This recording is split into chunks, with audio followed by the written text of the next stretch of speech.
Alice 97.3, Sarah and Vinnie, Alice's morning show. Hello, it's almost Friday. A lot of excitement overnight. Maybe you slept through it, but I was awoken at 1:41 a.m. and to an earthquake. And I thought, geez, that felt big. Woke me up. And I found out it was nowhere near me. And it was under Vinnie's house. Mm-hmm. Vinnie, go. I don't have a lot to share. I went to bed at 8 and slept till 1:30. So I was awake. I hadn't gotten out of bed, but I was laying there, and it was kind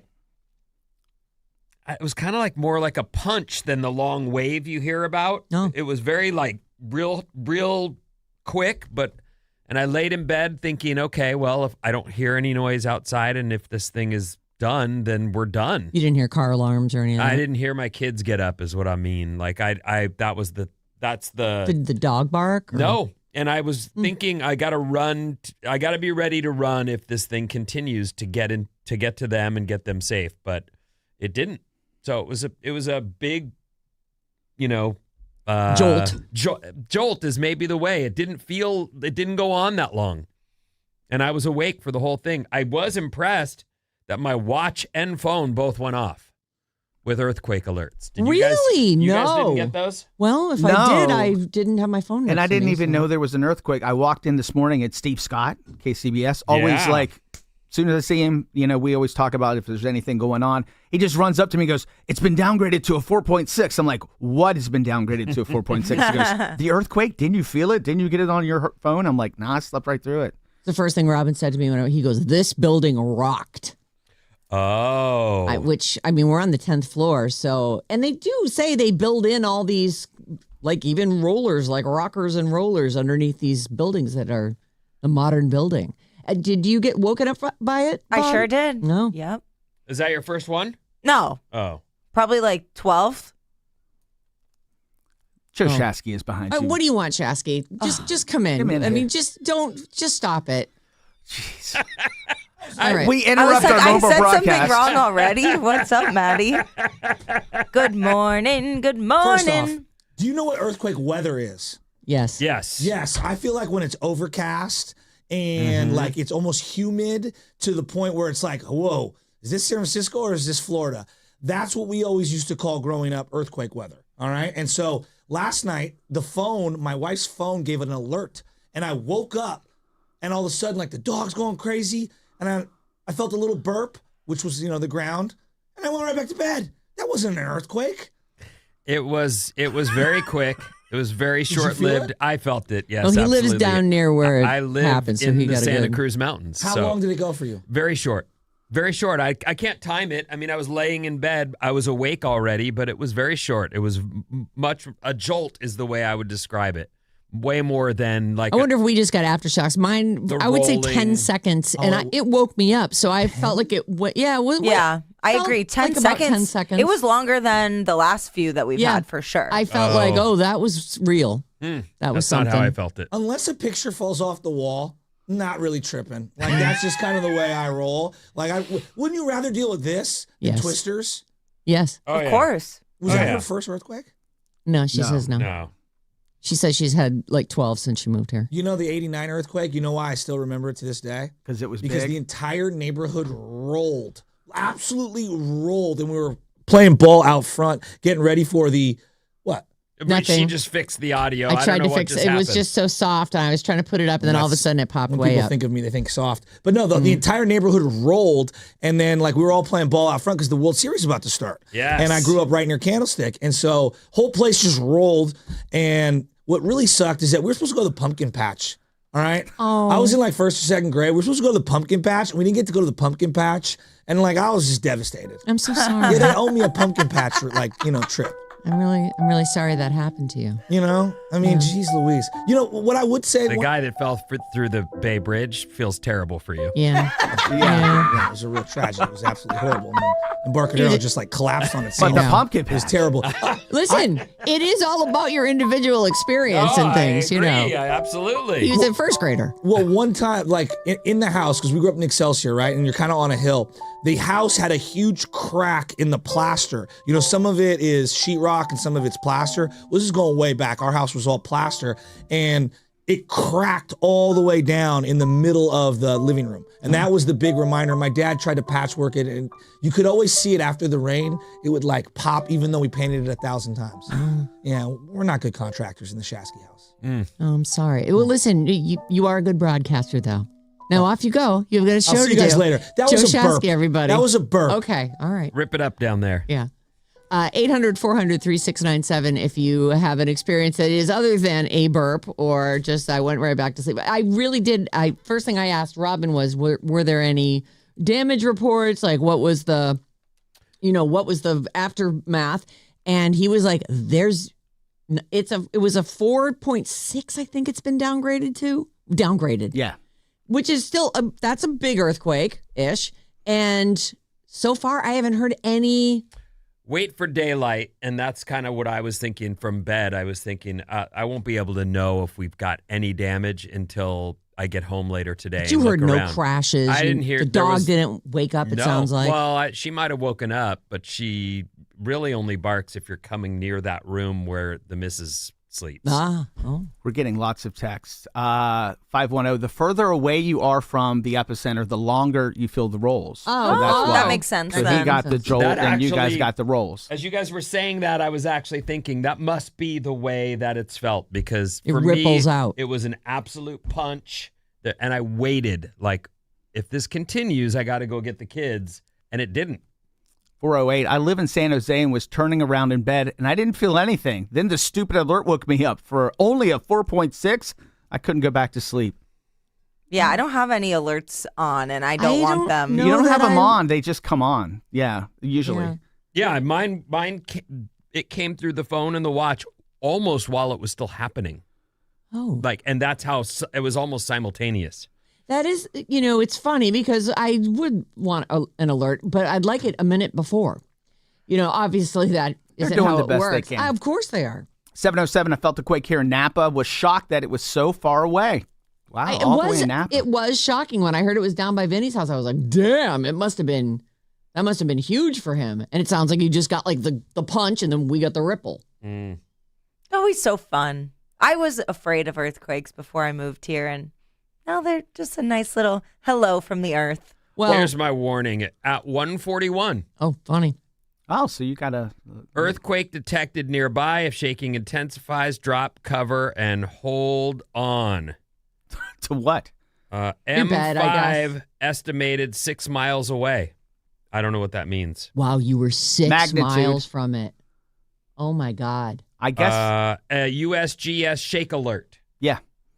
Dismiss. I guess I did sleep through it. 925. Like Vinny, I'm a poor sleeper. I woke up at 1:30 and then felt the quake at 1:40. Stacy in Alameda listening on Odyssey. Yeah, I have nothing. Yeah. I didn't get anything either, the but I've dog and I never slept gotten through it. one. Yeah. That's weird. Maybe they don't know I live here. I don't know. What's your area code? Do you have your old area code? Well, yeah, but that shouldn't matter. I wonder. I don't know how it works. You're right. It shouldn't matter. Everybody brings their phone wherever they go. Yeah, I've been here. Just all the phones in the I've area. been here. Man. Whatever. I don't want them. I'm not complaining. Right. Anyway, just, a bit of excitement to start our day off. We have a very exciting day in general because we're finally going to get to unleash our feelings about Project Hail Mary. Listen to this. Okay. 5:02 a.m. Morning, Vin. What time does Bob's Movie Club start? Boys and I saw Project Hail Mary yesterday. Aw. That's Dr. Deepak. Oh. Aw, yay. Well, we're about to I start. think you mean Surgeon Deep. Surgeon Deepak, whatever. I don't know. But and I asked, and did you read the book? And he said no, because that's a big question I have once we get started. Yes. Yeah, and you had, because you can't stop yourself, you had posed it to me, and because I've read the book, I could not answer it. So it'll be interesting. I can't wait. Plus, Deepak, it'll be available as a YouTube video and as a podcast if you can't join us at 6. Yeah. Let me get my makeup on for the big show. You look beautiful, and I like your sweatshirt. Yeah, good sweatshirt. I don't want no trouble. It's a true story. Yep. I made it for him. I know. It was your Christmas Thanks, present. Bob. It's nice. Oh, that reminds me about your birthday. I'm so bummed out. It's okay. Don't be.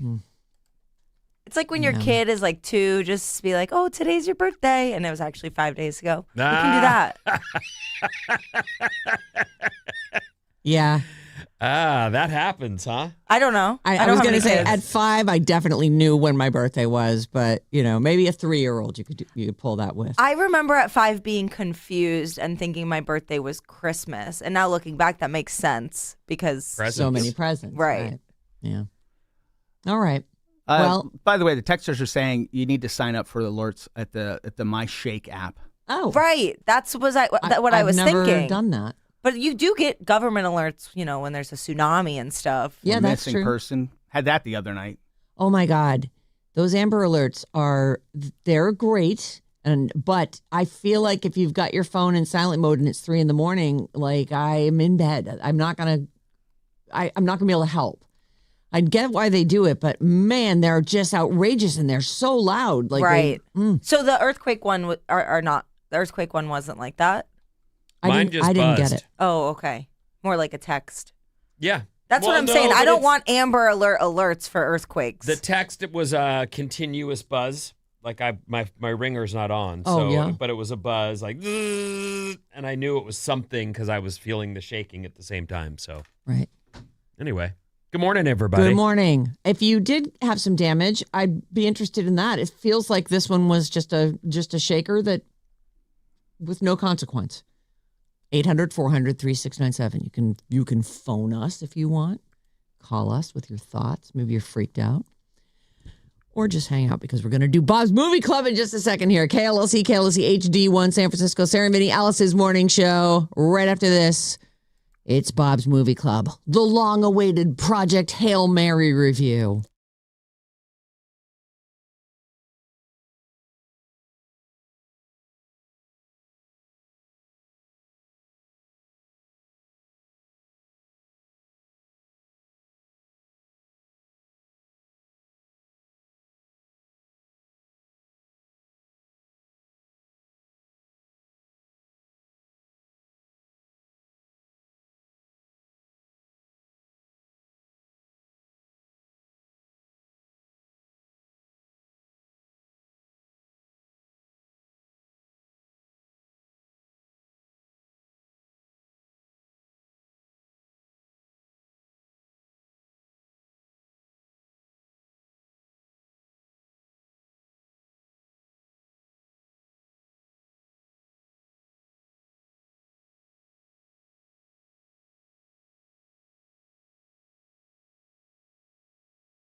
Alice 97.3. Sarah and Vinnie, Alice's morning show. We have Hillary Duff concert and exclusive pre-show soundcheck party tickets all this week.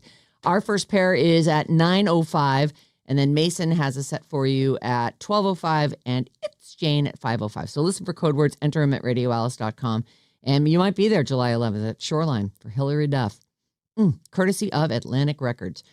You can call or text us. We're going to do Bob's Movie Club here in a second. So if you have something that you'd like to contribute, 800-400-3697, and email us, go long form, at sarahandvinnie@odyssey.com. And now, I love movies.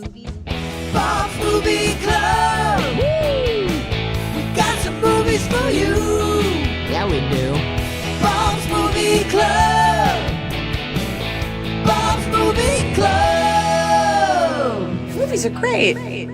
Movies are great, but this movie's a maze. Today we are talking about the all-new movie Project Hail Mary, currently in theaters. Ryan Gosling wakes up in space alone, confused, and he is tasked with using microbiology to save Earth, save the sun, really. And on his journey, we're going to be doing full spoilers. On his journey, he meets an adorable alien, and together they form a beautiful friendship and save both of their planets. What did we think of Project Hail Mary? We loved it. We did. We did love it. I believe all four of us read the book. Yes, we did. I listened to the audiobook, which was phenomenal. Highly recommend. It was a good way to do it because of the voice of the alien. It was really well performed. Yeah, absolutely. Vinny, I know you're bursting at the seams. Well, I have already let some pressure out while you were away in taking care of your partner. But I will say that, first of all, I wasn't disappointed by the movie at all. After having read the book, I feared it was going to How will they pull that off? Suck. I really did. I thought this movie's going to be terrible, and they just put a beefcake in the role because that'll be what draws people in, and then the movie will be a flop. And it turned out they got it mostly right. The thing that I wanted to bring up about having read the book was it felt like because they had to cram so much of this book into a 2.5-hour movie, right? Almost 3 hours. I don't feel like they really did a good enough job describing the villain in this story. So the villain is the astrophage. That is in the process of destroying not one, but 2 planets. Mm-hmm. And the 2 planets that are at risk have sent people up to help the situation. People, that's probably the wrong word. Saviors, heroes, whatever, are up there. Scientists are up there. But I don't feel like the astrophage is a big part of the book in that they don't know about it. It's like at a all. character in the book, and it turns out it's everything. Mm-hmm. It becomes the power source that they use to get there. It's sort of a life-changing thing if you can control it. Right. They talk about that. I mean, they talk about that. They mention it, and it's in there. And the school scene is where you see a little bit of the description, and then certainly it's part of what they're trying to uncover before the mission begins. I just didn't know, if you haven't read the book, if you find yourself not feeling a full picture of what the danger is with this stuff and why that the planet's at such risk. 707, I know S&V have been concerned for people who didn't read the book. Particularly, they thought we might not understand astrophage. I didn't read it and totally understood it all and loved the movie. Oh, good. Yeah, Susan didn't read the book, my fiance, and we went to see it together, and he cried. He didn't have any questions. He perfectly was understanding everything. It is amazing. The audiobook, I think, is 16 hours long, and they fit every twist and turn of the book into the movie down to the ending. I'm so glad they didn't decide to make any changes about I feared that Grace's decisions and where he ends up at the end of the movie choosing to be with Rocky. I mean, it's just. By the way, it's spoilers so alerts. I already said that. No, she said it. I'm so impressed that they that they stayed so true to the book. And I'm so glad, because I don't do a lot of reading, as we know, around here. And I didn't read this when I listened to it.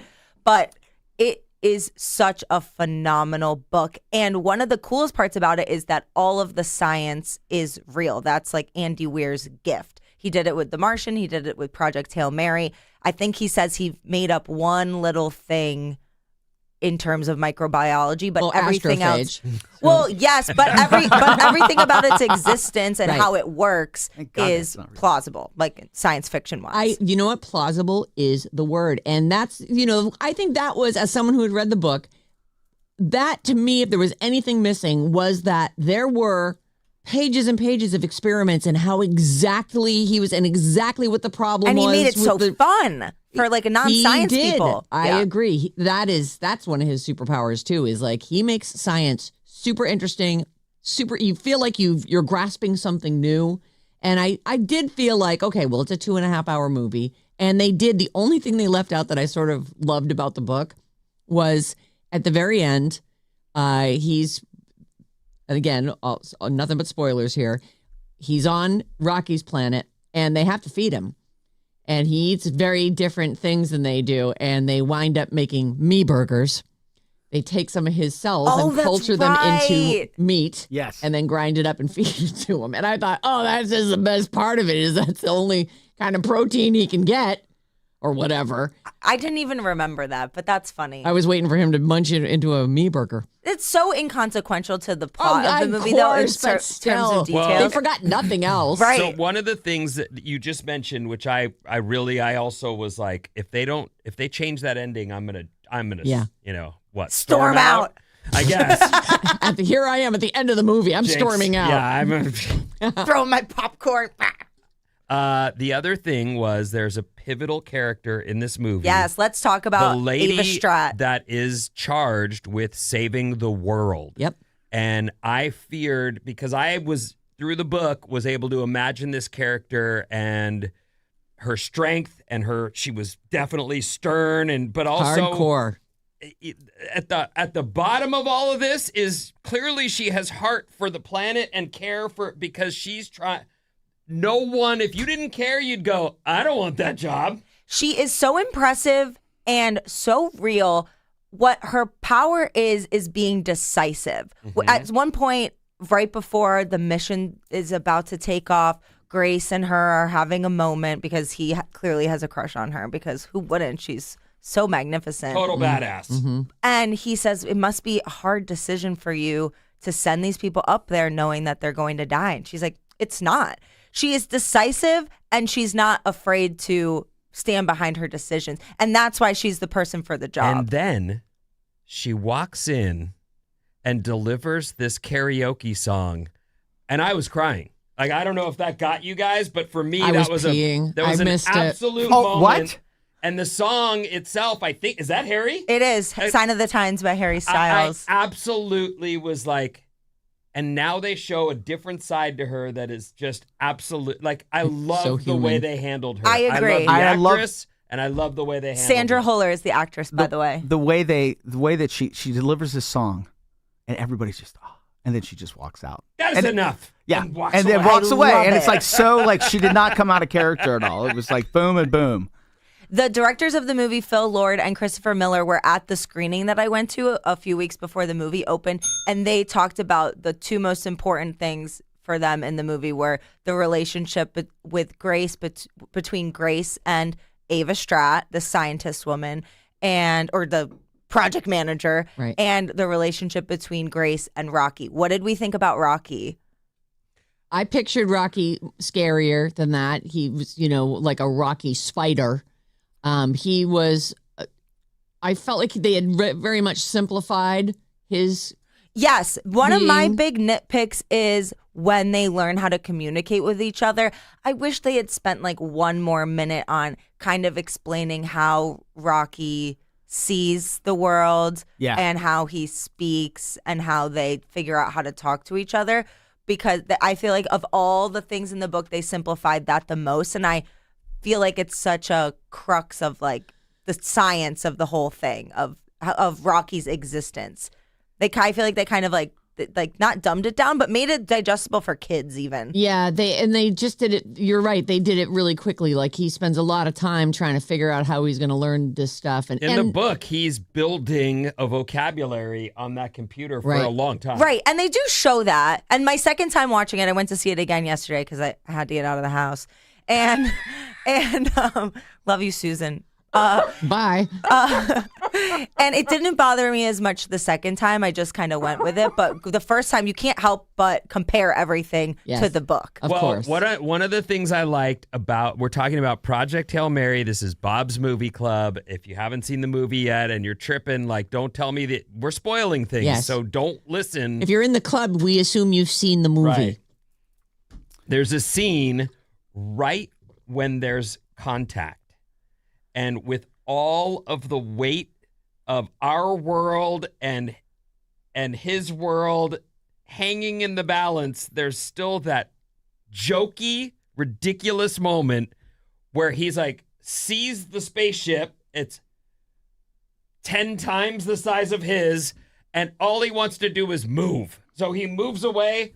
And 1 second later, the spaceship's right outside his window. Yeah. Yes, and they do it in complete silence. I was laughing at that. I thought, you need that scene. Yeah. Like, with all the weight of all of this, that scene was like, there it is. And they do that through the whole Ridiculous. movie. They Yeah. keep it very light. And that's why I was suggesting after I saw it that you take Isla with you, who's 12, almost 13, because they definitely made it's PG-13, but they definitely made it digestible for kids to enjoy. If this happened, I don't remember. You know, the thing about Rocky in the book is that he's been there for like 60 They don't years. mention that in the movie. And so he's not afraid. He's desperate. Right. Everyone on his ship is dead because they weren't shielded from radiation by astrophage, which apparently his people somehow don't know about. They know the physical world differently than we do, and we knew that radiation was a problem. They'd never been to space before, I think. So they come up with this, and their spaceship. I loved the way they imagined it in the movie because it was just so bristly and like not. When we think of spaceships, we think of the flying saucer or some kind of Smooth rockety lines. thing, right? Exactly. But that to me was an important thing that he had been there that long. Of course, the guy moves away. Grace moves his spaceship, and this guy's like, you are the only contact I've had in 60 years. And that's also so Rocky's personality. And I love that he has such a strong personality. Yes. He's eager, he's impatient, he's bossy, which Grace talks about when he's making the videos for Back Home.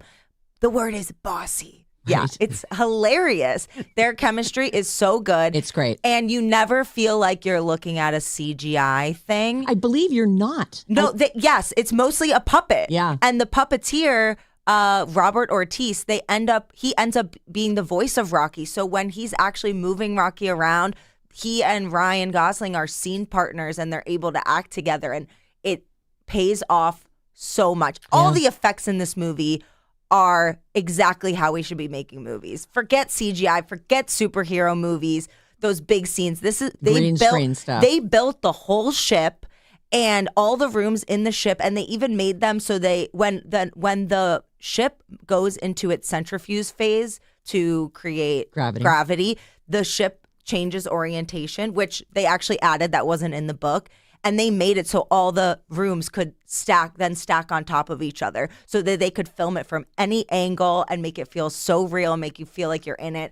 I love it. It's so expensive, but I love it. What you're mentioning right now is one of the there's a lot of big questions if you've read the book and then you find yourself in the movie theater waiting for it to start. You start to go, and believe me, I've never made a movie, so I don't know. I just assume there are meetings with, how are we going to do this? Mm-hmm. How are we going to freaking do this? And they did it right. Even though some of the scenes where each of the atmospheres are poison to the other. And so for them to share space, they've got to figure that out. And then they've got to do what the book says that has been done. And as you say, without doing it on a green screen, it worked. It worked, and it was great. And I would have been bummed if it would have been phonied up. It wasn't. In your imagination, if you've read the book, he builds this almost habit trail throughout the spaceship. Almost like they split the space. And they weren't able to duplicate that, which Right. kind of left me going, okay, but in the end, they did it right. I You're like right. his hamster ball. Yeah. the hamster Some ball's texts funny. coming in. All right. 510. In an interview on CBS, morning show, Ryan Gosling says that he heard his fellow actress singing in her dressing room, so he approached the director about having her sing in the karaoke scene. So they added that to the script. That's from Edmundo, our friend from Oakland. Oh. Yeah, and the actress's daughter helped her pick the song. They picked it the night before, and they're like, "This is the song we want to do." And they're like, "Okay, hopefully we can get the rights for one of the biggest songs of Harry Styles' careers." So they just had to pay. I wonder if Harry Styles has seen this and is like, no, that's so perfect. It took, for me, I shouldn't say it took the house down because there were only 7 people in the movie theater. But for me, I absolutely went, that is a touching moment that I will never forget. Yeah. Like this stern, Aww. like, and that song, like I went, I have a tear running down my face to a Harry Styles song. Oh, I love that song. That makes me so happy. I like it too, but I'm just saying. I mean, we've played it here for Yeah, years, but I took it for granted. the way she sang it. It needed to The be at the end of lyrics. the world, sung by a German chick, for Yeah. me to really go. Okay, I this is touching. 408. Vinny always mentions 2 big things that happened in the book. I felt like there were many big things. What 2 are you talking about? There's a scene where he is asked a question. He has to do something. It's the biggest decision anyone could make in their life, and his decision is the wrong one. Mm-hmm. We're talking about Project Hail Mary, by the way. And I am shocked. I was in the book, reading the book. I was shocked by that. Like the absolute anti-hero situation where he's a coward. Yeah, he is. And even in the book, and they do say it at some point in the movie, they're like, you don't have a wife, you don't have kids, you don't even have a dog. And he's like, no. I know. I don't understand how he pictures himself staying on Earth and watching everybody die. I don't think it's really because he doesn't want to die. I think he's just scared that he's not going to be able to do it. Anyone would be. Anyone would be by the enormity of the task. And yet, even if you were just going to ship me out into space and die before I hit the actual space. I watched a rocket launch yesterday, so that's kind of top of mind. But it was great. Fine. Kill me on the launch. I don't care. I'd rather do that than be the guy sitting at home going, I probably should have done that. I know. Can you imagine what his life would have been like if 30 years later the planet basically died and all the chaos that would have happened leading up to that point? And he was like, I could have gone. I should have gone. Yeah, you would be so full of regret. So it's so great the movie's about rising to the occasion. And even though, well, and that's when he's on that thing going, who am I and where am I and what has happened here? That's that moment where you're going, oh my God, she sent him. Yeah. She sent him unbeknownst to, and they explain that more in the book, that there's like a memory loss due to the induced coma or whatever. So what are you rating this movie? So I really did love the book. I really do love the movie. I'll give it a 4.5. I would give it a 4.5 as well. Sarah? I'll give it a 5. It's everything I want in a movie. It's I really do feel like you didn't have to read the book. They simplified it. It's exciting. I loved the way they did the flashback stuff. I thought that might be hard to handle having read the book. I just think it's an excellent, super fun movie. Great watch, absolutely. Total 5.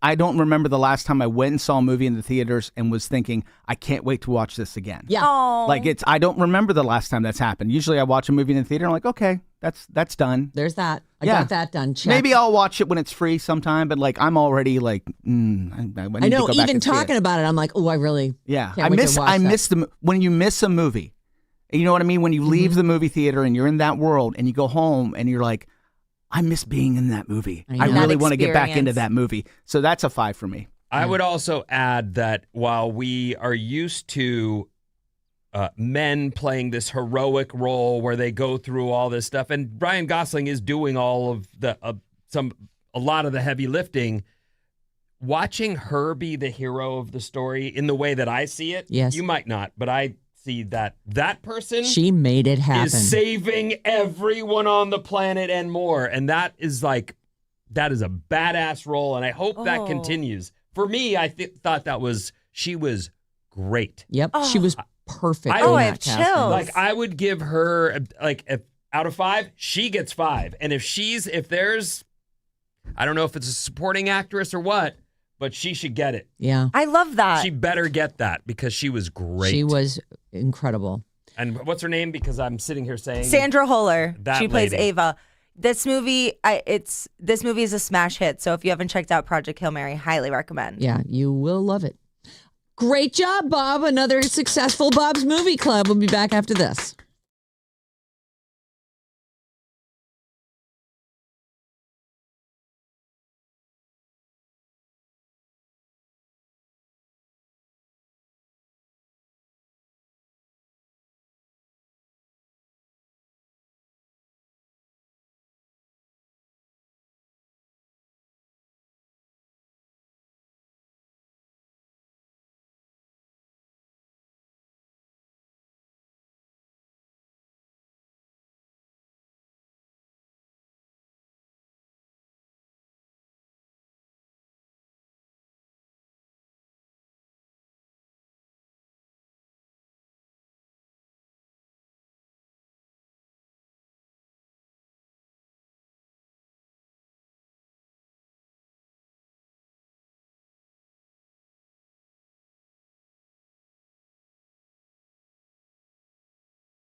Bum, bum, bum, bum, bum, bum, bum, bum. Alice, 97.3. Sarah and Vinnie, Alice's morning show. It's Thursday.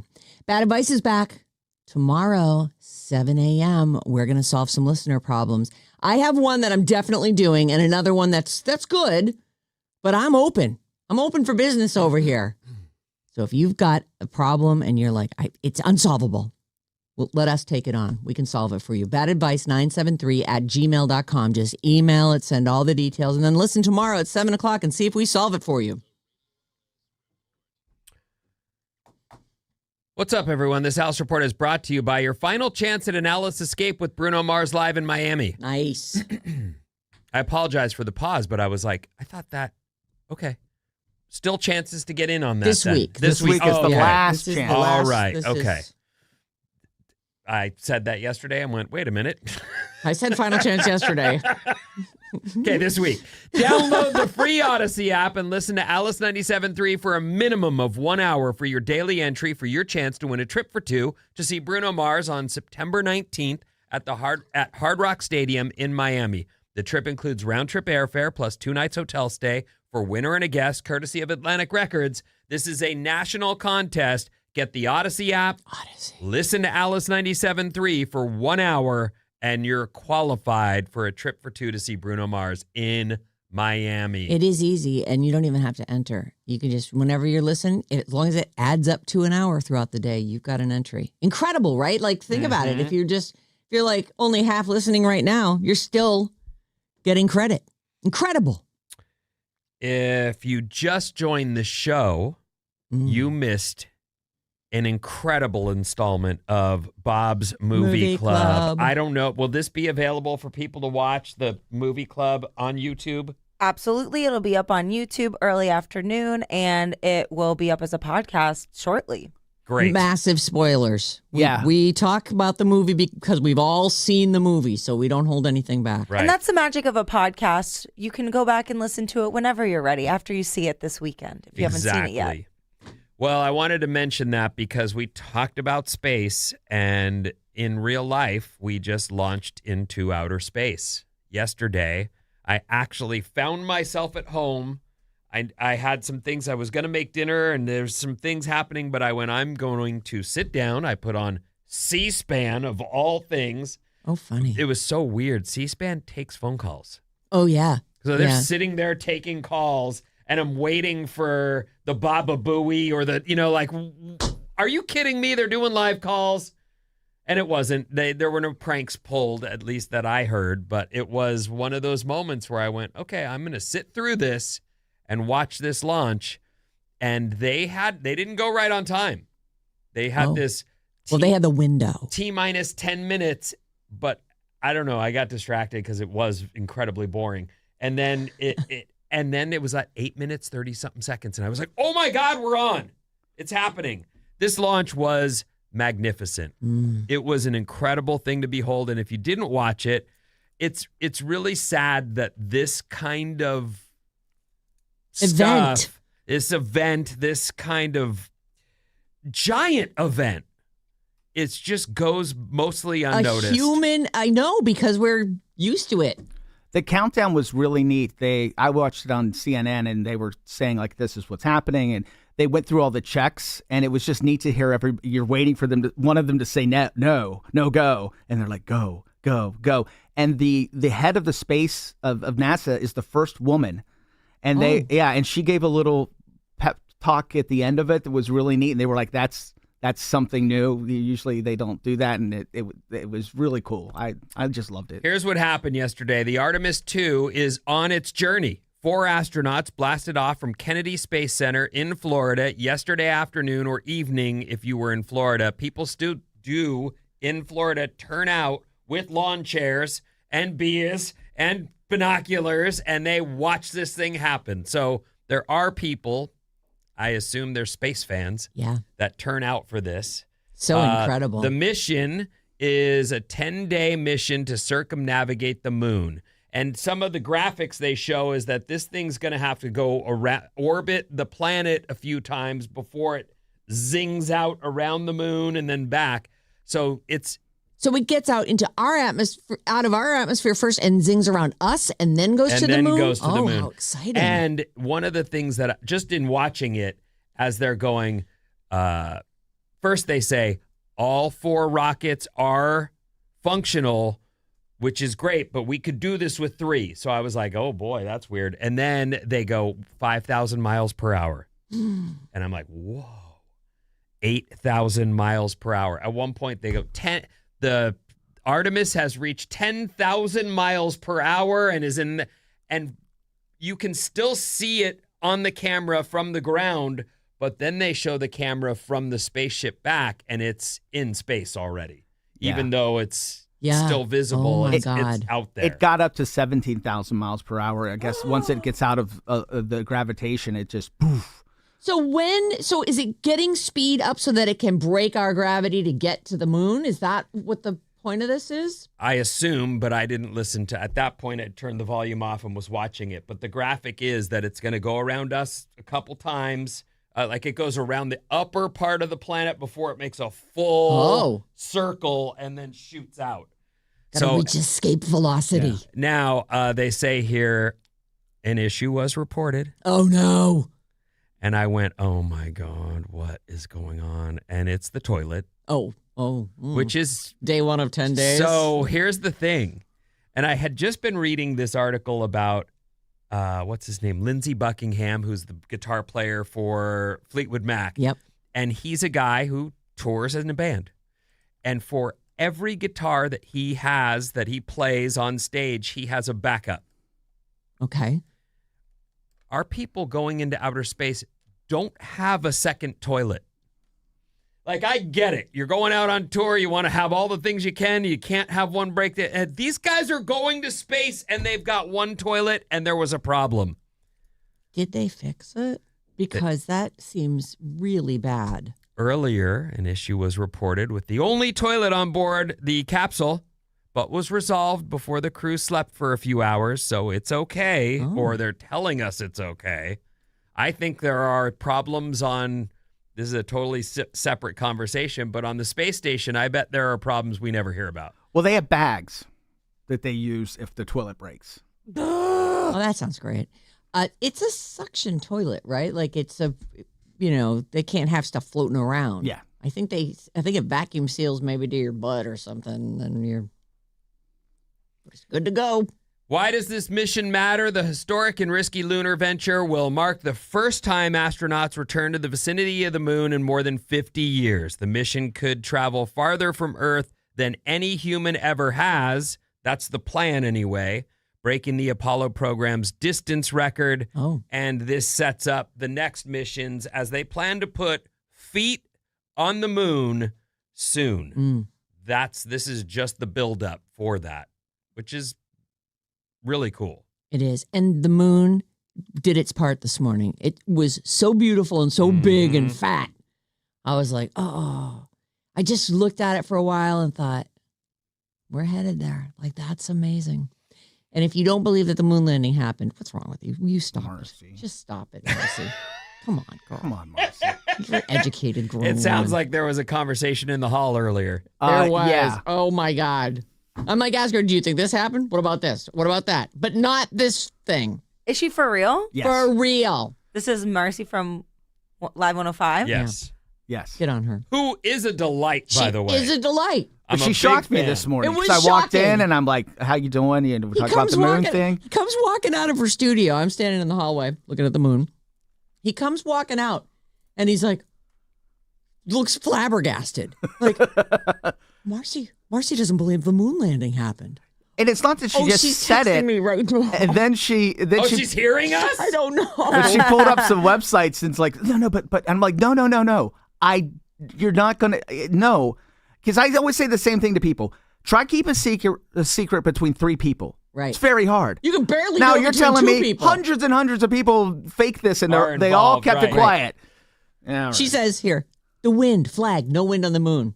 It had a stick in it. It was just, they made it stick out. The Mythbusters did an episode on this, and they determined that the moon landing was real, so I believe them. I always Well, believe listen, them. I'm not saying this is the case, but I've certainly been around radio people who have that opinion, the one that they fall back to when the phones aren't ringing. You know what I mean? Not bad.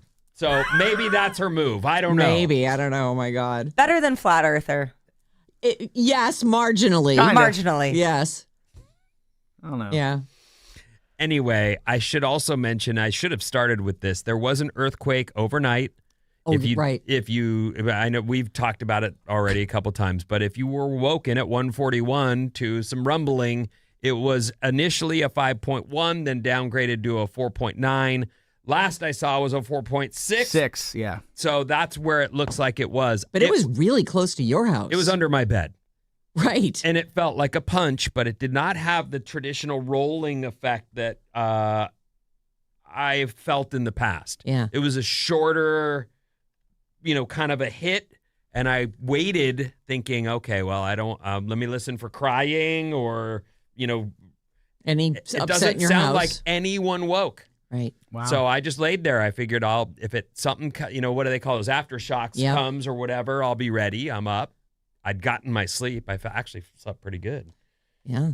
1:41 sounds terrible, but No, well, it's funny because you said you'd woken up a few minutes At before 1:30. that. I wonder if that was like Maybe premonition. Yeah. no, it's that 5 hours is a good night's sleep for me. Yeah. Which Oh, is about what I got. I woke up with the earthquake, and then I laid on my bed. And ours was not just a punch; it was rolling by the time it got to me. So I would say it was 6 to 10 seconds. And then I reached over to see what time it was, because I was like, "When did that happen?" All right, you have everything turned off. It's black in my room. Everything. There's no light. Wow. Yeah, and then you listen for like something to crash off your wall or whatever. But we talked about this earlier, and I don't know if people texted it. I haven't heard any damage, which is surprising because wasn't a tiny earthquake. According to Steve Scott, there's some in Boulder Creek around that area, some stores, stuff came off the shelves. So, okay. I mean, nothing major, but right there at the there was epicenter. damage, Okay. yeah. Okay, the missus just said, of course I felt it. I always feel them. And both kids woke up but stayed in bed. They're over at Little Californians. Oh, I that's so guess. cute. Yeah. I mean, I was listening. I was ready to run out there because I was wide awake, but everyone was quiet. And the dog was not upset by it. I didn't hear. Mm. And she will bark. If you go near that room, she's protecting mama. That's her job. She's a good girl. The next story, this is just trivial and probably a lie. There's no way possible this is happening. Okay, I like this kind of story. Smoking in the bathroom. Ever done it? Sure. You did? Of course. I only remember that we had a smoking section at school, Yeah. which is weird Yeah. because you wouldn't expect that to be sanctioned, especially since most of us at that point were only 16 or whatever. Yeah. And yet, you went there and the planters had nothing in them except cigarette butts. Yep. There were little empty planters that you were. But even before I ever smoked, I would, you'd go to the restroom in high school, and there would be someone there with the window cracked and blowing out the window. Really? Yeah, absolutely. Our Okay. bathrooms all smelled like smoke. Yeah. Yeah. Really? Yeah. You know what? Everything smelled like smoke in the olden days. Yeah. Like I grew up in a smoker's house, and I never even noticed it. Kids smoking in the bathroom stalls and flushing their cigarette butts to avoid getting caught was a cliche of the 20th century. Smoking in the boys' room. The 21st century version is causing some real problems for a school in Maryland as kids are trying to flush their plastic vapes, Oh, no. which don't flush, No. and the toilets are backing up there. Oh, my God. At least 4 toilets have been destroyed in the past month as kids have flushed their vapes.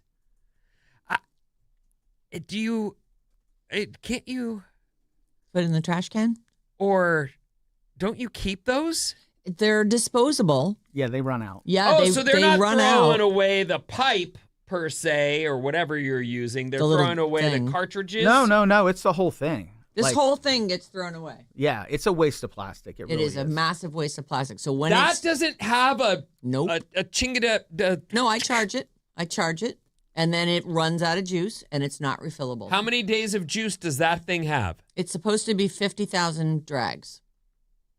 What does that math out to? I don't know. Like for me, about a week. Oh, and you? I get a couple weeks at least out of mine. All right. I'm very dedicated to But it. in the end, that thing is just garbage. You It just is. go. Yeah, it is just garbage. Yeah. Why wouldn't they? And it has a little light up screen. I mean, there's a lot of technology in that. Yeah, look at this. They do make reusable ones, but they're not as cute, Vin. Oh, why is it doing that? What is that? It's showing him how much is left. It's showing him what his charge level is. It's over-engineered just for fun. Is the X where you're at? You're in the middle. Is that what it's? No, telling I you? think that's just their logo, whatever. Oh, okay. Well, anyway, They put a lot of tech into these little things that get thrown away. Don't they say that the first moon landing, which did happen, Yes. Marcy. that there was, by 20 years later, there was more technology in a digital watch than they have been able to fit on that. Yes. Well, yeah. They've So these talked things about are that. like, I mean, they're they're modern miracles that we just go, oh yeah, that. Just out of curiosity, having no point for asking other than that, what does that little unit cost? About $30. Oh. 50,000 puffs for 30 $30. It's cheaper than cigarettes, that's for sure. Okay. Yeah, I mean, I haven't had a cigarette since a film I was in. Yeah. I was in a film and I smoked and my character smoked. It's bad though. Don't start it, people. You don't. You will. I have been nicotine's bitch for most of my life. Vaping took It's embarrassing. over regular old tobacco cigarettes in the late 2010s. And while I hear they're making a comeback, the old tobacco cigarette, I mostly see people pulling on these vapes, but flushing them. They're not flushable, people. No. It will not flush. Anyway, that school is Bummed. replacing toilets at over $200 per Mm. and then dealing with the problem of plumbing Yeah. issues. Why would anybody throw it down the toilet? Because kids don't think about stuff. No. Maybe they don't want to get caught with it. That's Yeah. what I was thinking. Yeah, we have a text that says that.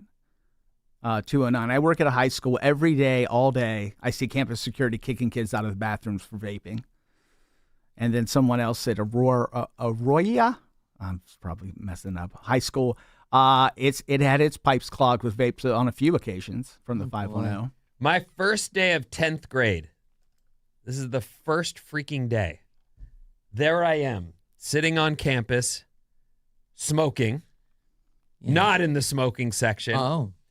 And there's a new narc. I didn't know the guy. I'd never seen him before. Do you know that term? Yeah. Narc? The guy at the Yeah, school. of course. Okay. There I am smoking, and this guy walks up and goes, I'm going to have to ask you to put that out. And I said, no. I don't know this guy. Who the hell are you? You don't tell me what to I'm do. going to have to ask you to leave. He goes, all right, well, come with me then. And I went, wait a minute, what? Yeah, I'm the school, whatever Vice name. principal or whatever. Right. I got suspended the first freaking day of school. My mom comes in and I'm like smiling, going, I can't believe it. And she grabs me by the hair and drags me out of I'm at home by lunchtime on the first day of school, spending the first couple days at home. My mom was like, All you had to do is go to the smoking section. I didn't know this person was, I didn't. Were they an adult? Or They was were it, a grown-up, okay. yes. It Yeah. was a grown-up. But On I still, school grounds. Yes, but I didn't see any kind of official. All you had to do was put out the cigarette. I didn't know this didn't have a person. badge on? He didn't have a badge on. No, there was no badge. First day. I mean, that's... Leave it to Vinny. And it's like, to me, I get it. You're not supposed to smoke on campus. But I wasn't stealing. I wasn't beating anyone up. I didn't... Just having a cig, dude. Yeah, you were so disrespectful. What? No, suspended on the first day is iconic. Yeah. Thank you. No. Couple more texts. Yeah. Let's see here. 707. I guess this is for Marcy. Yet they have never been to the moon since. Fake. No, it's not fake. And no one else has been. Yeah. Just us. 703. We were running late to the movies last night with the kids because we're watching the moon mission launch. It was so good to do them both in the same day. The kids were so into it. That's so cool. I bet they're going to remember that. Vinny, you were talking about C-SPAN. I heard someone call into C-SPAN and ask if everyone wasn't worried about the astronauts getting impregnated by alien fetuses. So some calls didn't go the way they expected. I did not get to hear that one, but I admit I was toggling the volume on and off because I didn't want to hear the callers. And then one last thing, you can email us, and they are read, and we will read them back on the air. Oh my goodness, I moved out of the Bay Area 20 years ago after listening to Sarah and Vinnie in the morning every single day. I swear to God, I just turned on the radio this morning and figured they'll never still be there. And there you were. Y'all don't sound any different. When I say peaceful homecoming feeling came over me, that is only a slight exaggeration. Thanks, guys. Elizabeth in San Jose. Elizabeth. Watching on YouTube. You could have been listening to us the whole time. You know what's that's one of the raddest things about radio, as we just come in here fresh every day trying to do this thing, is that people are coming and going and we don't know. Mm-hmm. And then when you hear stories, like I love these stories when you hear them. You wormed your way into somebody's life. I like that. That's Thank crazy. you. Thank Was you, it Elizabeth? Yeah. Yeah. What's coming up in the trash, Sarah? Oh no, what happened to Olaf? Plus, Tiger Woods is getting out of here and John Hamm picks a side.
Alice 97.3. Hello, it's the Sarah Vinnie Morning Show. Tomorrow's Friday. Just keep that in mind. Keep it in the back of your mind the whole day. This part of the show is brought to you by Jam Bar, an organic, real food energy bar with gluten-free grains and no processed sugars or oils. You can get Jam Bars at all stores, including Whole Foods, Safeway, Nugget, Molly Stone's, Good Earth Market. Wherever you get your groceries, you can find some Jam Bars. Can I? May I? Sure. Today is April 2nd, and yesterday was April Fool's Day. Oh, and did you get any? I don't believe I got had. Okay. But if you want to see someone that did, check out Bob on the Waves.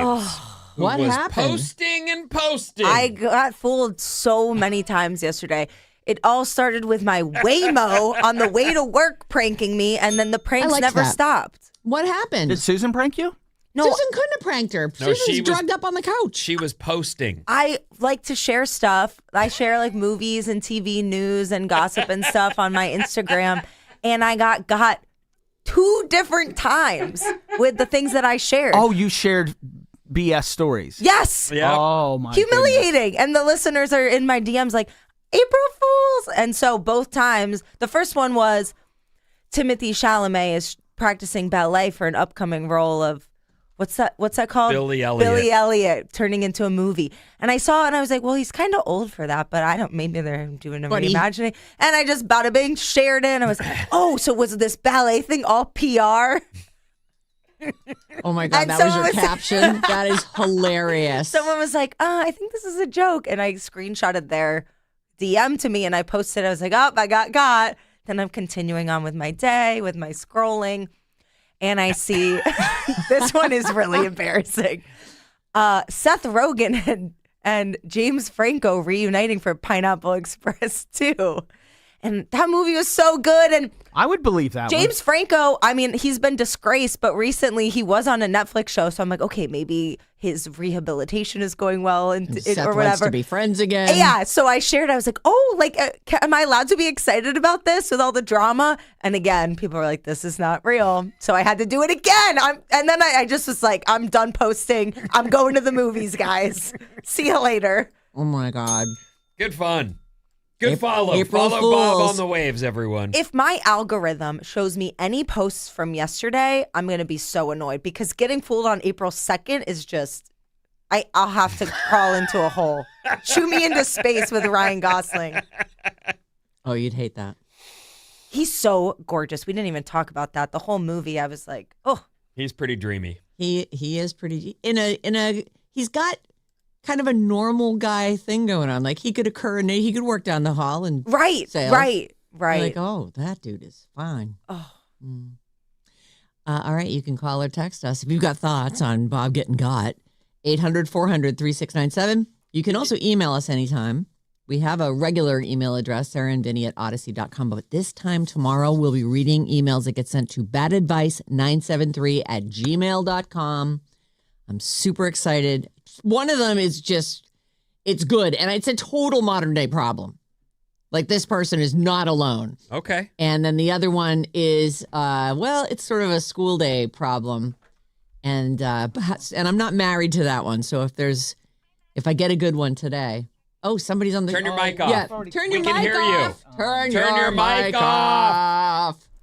All right, there we go. Did you guys really just say that Ryan Gosling can occur in nature, Yes. and that's he's a normal good looking and not movie star good No, looking? he's extra good looking, but you believe he's a believable good Yes, looking. he seems approachable. Yeah. Like He I was could get him Ken. if he worked at the game, you know? What? Well, sure, Oh. I'm sure you could, but he wouldn't work at the game because he looks like Ryan Gosling the whole time. You clowns. He's handsome as could be. There's He gorgeous is- people in real life. Yeah, there are gorgeous people in real life. He's a guy that you'd be like, oh, that was a good looking businessman who walked by me on the street. Ooh, well, All right. nice Do you from say? behind too. Oh, I hope he's not in business. Well, whatever. I mean, what is he going to be? Will he be a swamp boat driver? Oh, I'd love to Lana- see him in that Lana fit. Del Rey. I read this thing about Gosling. You know how he played Ken at the was the it Academy Oscars? Awards. Yeah. Mm-hmm. That he told them, "Here's my idea, and that's the only way I'm doing it." And they went, "All right, we got to go get Slash." and they went and got Slash, and he was like, I'm not doing it if you don't have Slash. It pivots on that. Oh, And I then don't even remember Slash being on it. No, he comes out and does this guitar solo, and Ryan Gosling's like got his arm on his shoulder, like while he's doing the. I thought that's pretty great that he made everyone jump through hoops. I'll do it, but here's what you got to do. I need a bunch of Kens. Here are my conditions. And I need this guy. I'm just Ken. Oh, it's good. Yep. Ryan Gosling.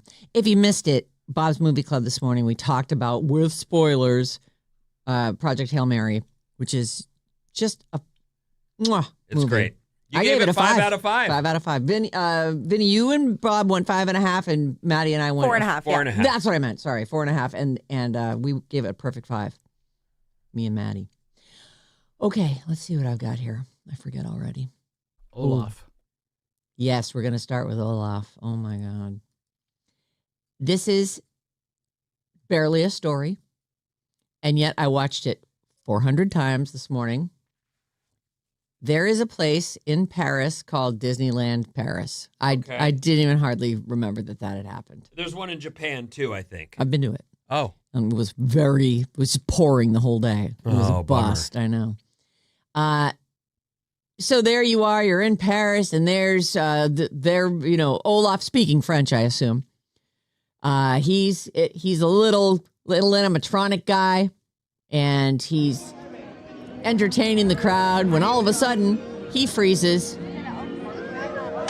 falls over, his nose pops off his face, and then out of nowhere, this team of people with their headsets on and they pick him gently up, and then they carry him off to, I don't know, the animatronics hospital. But there's a lot of people there's a crew waiting for him, and Oh, look at all these people, and they make a wall of people to block that he's... That scream is when the nose falls off. And he falls backwards. Oh, God, he's come apart. I don't know why it's so funny. I watched it a million times this morning. A million times. One of the why did things- it all of a sudden fall over? I'm sure it just stalled and it's not well balanced. It's clearly. Yeah. It's A only snowman. 3 feet tall or so. But one of the things about Disney that we all know, the reason why you'll go spend your money there is that they work hard to make the experience pretty flawless. Yeah. And even even though this thing malfunctioned, people zoom right in. They're practically like Secret Service. They are on the scene within 2 seconds. And they take them away, and everyone moves on, and they Nothing probably to see here. Yeah. handed a coupon to the screamer. Get yourself a milkshake or something. I know. So it's gone viral, and I'm not surprised at all, because as soon as you see it, you're like, oh, I got to see that again. Hit replay on that. I put it up at the Sarah Vinnie Facebook page if you want to check it out. It is the funniest part, though, is that even though he's an animatronic, like you kind of see when he freezes, he falls over. That carrot comes rocketing out of the front of his face. It's so funny.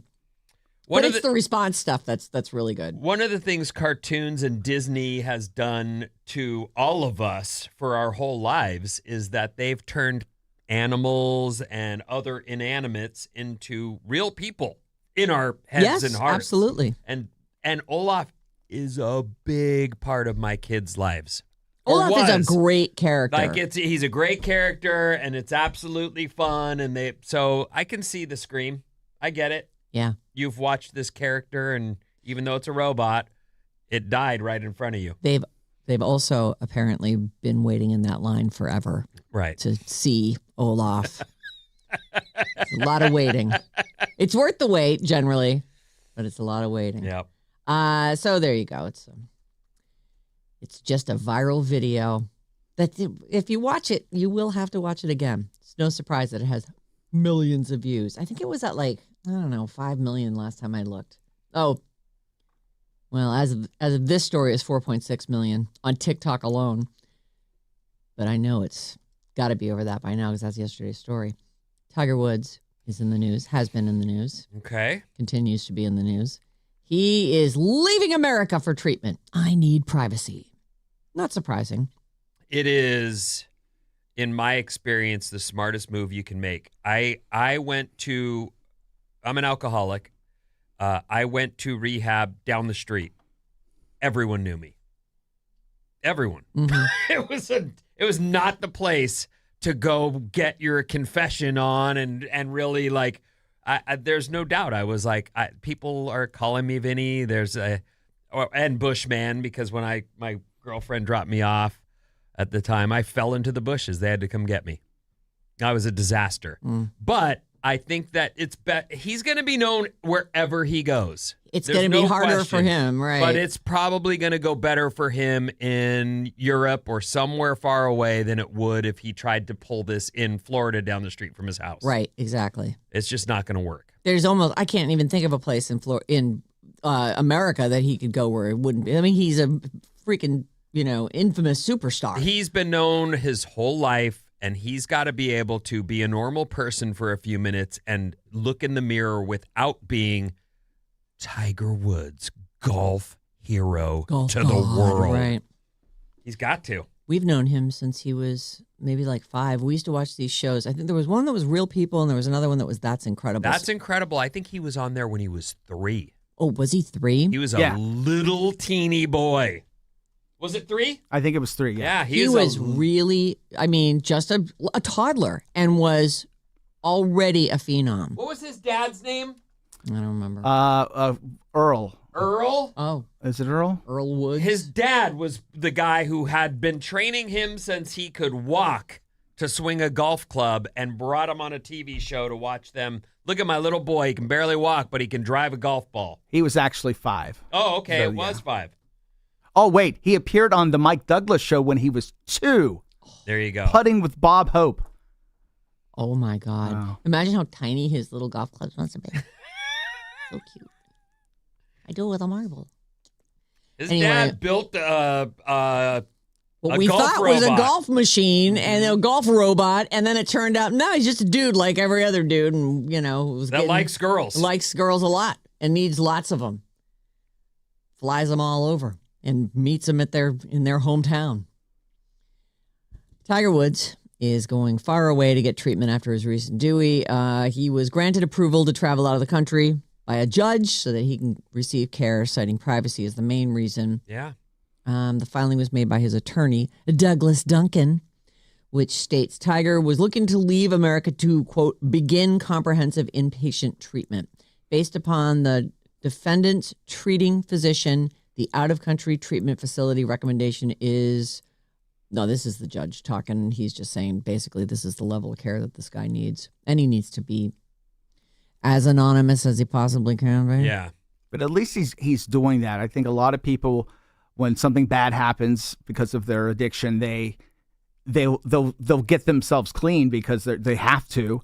But if you don't have that support, and rehab's just it's just like a reset. It's a great reset, and nobody comes into rehab on a winning streak. So Vinny falling into the bush, it's okay. But you don't leave fixed. You leave with some tools that you have to pursue and continue to work on for every day of your life. And I don't think people realize that.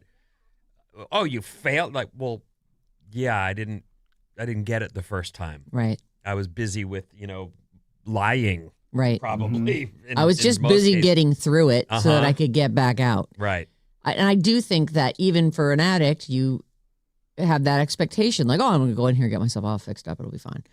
And probably that's why it takes many people multiple visits before finally something clicks in their head and they go, oh, I am here for a reason. Oh, I'm not here just because people got mad at me for my last antics. Mm-hmm. Despite getting out of the U.S., Tiger's team promises he'll be ready and present for any future court dates.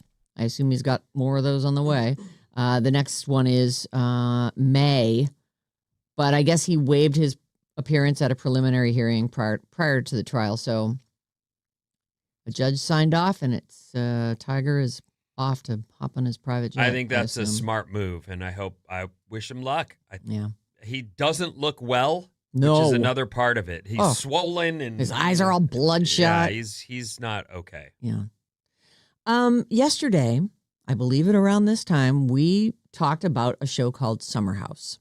I never even heard of it, I don't think. And you were telling me it's been on for like 10 seasons or something. This is its 10th season. So What I did discover, though, was that I knew this girl, Ciara, from the Traitors. And they do pick and choose from all these various reality shows. There's often the Real Housewives, or be a couple of them. There'll be a Survivor or two. There'll be a Big Brother or two from all the various competitions. And people have their feelings about this. Oh, yeah. I told you guys it was big news in the girly pop world. So the video you put together has been widely viewed of you explaining some of this stuff by me as well. Is it from our show? Yeah, it's from our show. And so it's just like sort of a shortened version of here's what happened. Everything you need to know. It's on the Alice Instagram. Summer house drama for dummies, if you will. Thank you. That's actually pretty helpful. So basically, this chick, Ciara, was dating this guy, West. Yes. He and she break up. Yes, years ago. Ciara's best friend, Amanda, was friends all along with West. And they just happened to, they based their relationship and their friendship, and it took a romantic turn neither one of them expected. So she just filed for divorce. Amanda is coming out of a marriage, a long, tumultuous relationship with Kyle. And no one liked on the show. People like him, but they don't like them together. He is a partier, and he's just unwilling to stop partying, even though in the past his partying led to him cheating on her. So she has a lot of anxiety around him partying, and it's something they have never been able to, he's never been able to compromise on. So finally, they gave up, and she decided to start hooking up with West. Of all the wieners in the world, Literally. it's got to be her best friends. Her best friend's ex-boyfriend, who the best friend, Ciara, clearly still has feelings for. For this guy. Yes. All right. Well, it looks like John Hamm, he is a Bravo super fan. John Hamm. Like, I would have never guessed it. He seems like a guy who wouldn't have time for any of that TV BS. star, movie star. Yeah. Just busy, funny dude. So which team is he? Is he Team Jacob or Team Edward? Who's who in this? I'm going to say Team Edward is Team Ciara. Yes. No one was Team Jacob. Like that was just a marketing thing. Yeah, that's definitely always be Brandon. Okay. Make people make a choice. And all right. They all choose the right way. John Hamm has pledged his loyalty to Team Ciara in the Summer House scandal. The internet went into overdrive, they say here on Tuesday, with Amanda and West confirming that they have a secret romance, a betrayal to Ciara Miller. Oh, the worst part of this is this, and you read the convoluted statement that Amanda and West put out. I think on Tuesday they put out the statement, and we talked about it yesterday. They're not even together. They're just exploring. Yeah, they admitted that they've been hooking up, basically. And there's lots of rumors that he's hooking up with other people, including some girl who claims that they were in an exclusive hookup situation. This guy is an F-boy. Playa. And I don't think that Amanda is evil. I think this is was a really bad choice on her part. I don't think it means that she is the villain of the century by any means. I mean, she is single and West is single, and still, though, terrible choice to throw away friendship over, this. Absolutely. Well, why does Ciara care? They broke up. It's been how long? Because she clearly has feelings for this guy still. I'll tell you why she cares, because it's her best friend. Yeah. It's not just that she had feelings for this guy. It's the betrayal of, you could go hang with anyone you want. And you went after the guy that I got my heart broken by. I can see that. I feel that. I mean, I also feel that whole, guys marry some lady and all they want is just a little nook once in a while. And they can't seem to make that happen. This guy is out there doing everybody. Mm-hmm. And even though he's known to be out there doing everybody, the next girl he says hi to is going to go, yeah, I will. What in the hell is wrong with you women? And why would you? He's not even that good looking. You're fueling this whole thing by saying yes to this guy. We're different. We're definitely going to change him. Why would he ever sit still in a world where it's known that once they got you, they're going to say, well, I don't really. No, that comes down to people's games sometimes too. Like a person can be very convincing, male or female. Like, nope, you are special. This is I've never felt this way Yep. before. The Oh, my love Lord. bombing Yep. and especially coming out of a long relationship where she has never been happy, feeling wanted and feeling that special connection. I totally get why she fell into this. You do? Yes. I mean, when you have a connection with someone, it can be very hard to deny. But if you had to hook up with your best friend's ex-boyfriend, you should have done a much better job at just keeping it a big secret. Right. Especially if you weren't going to End up together. Vinnie. Do they all live in the summer house year round? No, just in the summer, just on the weekends. So she does meet people outside of the summer house. does. Absolutely. So she has options. She's a TV star. Yeah. She's pretty. This isn't She's like known. Paradise Island She's or got whatever some it's money, called. but she's got to go after this dude who had been with her best friend. Yep. It's I know. despicable. Well, it's a bad choice. I don't think she's honestly, I could see myself doing that. I have done. I it. know it's it's but in a homie hopper. Blow up a girlfriend ship over, I've got to do that, guy. Don't It give up, happens. Amanda. I hope she can reason her way out of this. People are calling for her to be on Call Her Daddy and explain herself. Oh, well. Well, I The think thing you just is, did. I actually feel like what's going on here is, huge, and it's in the Bravo sphere, and it's all over social media. But this stuff happens all the time. I mean, this is just life. I will say in their defense, this is the show. Mm-hmm. Right. It's great for the show. And there was a lot of people thought it was like a Buffalo Wild Wings commercial or that it was just PR or they're working on a spinoff of them during the year in the city, like actually in New York City, not just in the Hamptons. So people thought it was PR for that. But everyone was hoping on April Fool's Day yesterday they were going to come out and be like, just kidding. Oh, that would have been good, actually. Maybe they should have, just They to should have. avoid all this stuff. They should have. I am totally out of time. Vinny, what's coming up? I'm police. I need you to exit the car. I'm going to use this car to catch that thief right after these.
Alice 97.3, Sarah and Vinnie, Alice's morning show. It's nice out today. I can't wait to hear what's going on. Check out the Alice 973 Instagram for video reels and pics from the Sarah and Vinnie morning show daily. Bob does an amazing job keeping that all populated. Good work. I do a mediocre job. No. Take a bow, Bob. Take a bow. Links to all our personal profiles, and you can follow Bob on the Wave specifically. It sounds like she's very gullible and gets got on April Fools. Yeah, but on all the other days, I share really cool and fun stuff. I thought those were fun. Yeah, it was cool and fun. That is fun. What's up, everyone? This House Report is brought to you by Jumpstart MD. Start your weight loss journey with Jumpstart MD. Mention radio to get started for only $20.26. Call 855-JUMPSTART or visit jumpstartmd.com. All right, here's what's happening. I woke to a wet car and rain on the ground as I drove. I even had my tires break a little loose on one of my turns on 17 this morning. Goodness. So, but that's it. Clouds and rain are giving way to sunshine and what looks to be like a really nice weekend ahead. There is some rain right now in the extended forecast for next week, but we should pretty much be done with this today. And again, the clouds and rain will give way to sunshine and a nice weekend. Yay! Yay. Extra yay. Woo! There was an earthquake overnight. I believe it was 1:41. It started as AM. Yep. 5.1 was downgraded to a 4.9 and now stands at a 4.6. So if you were awoken or if you thought you felt something, you did. The rocket launch is on. Artemis 2 is in outer space. And I'll bring you more as there's more info, but I watched the launch and it was pretty cool. So far, only a toilet malfunction. Right. And it was just a light that went off. A little warning yellow light went off, and they were like, uh-oh. Not the yellow light. Right. And then I guess they had to, like, at Houston, I think they go, we're working on that. Which is crazy because they can send a fix. Right. What? All right. We can fix it from here. They can control everything from mission control. Jeez Louise. Yeah.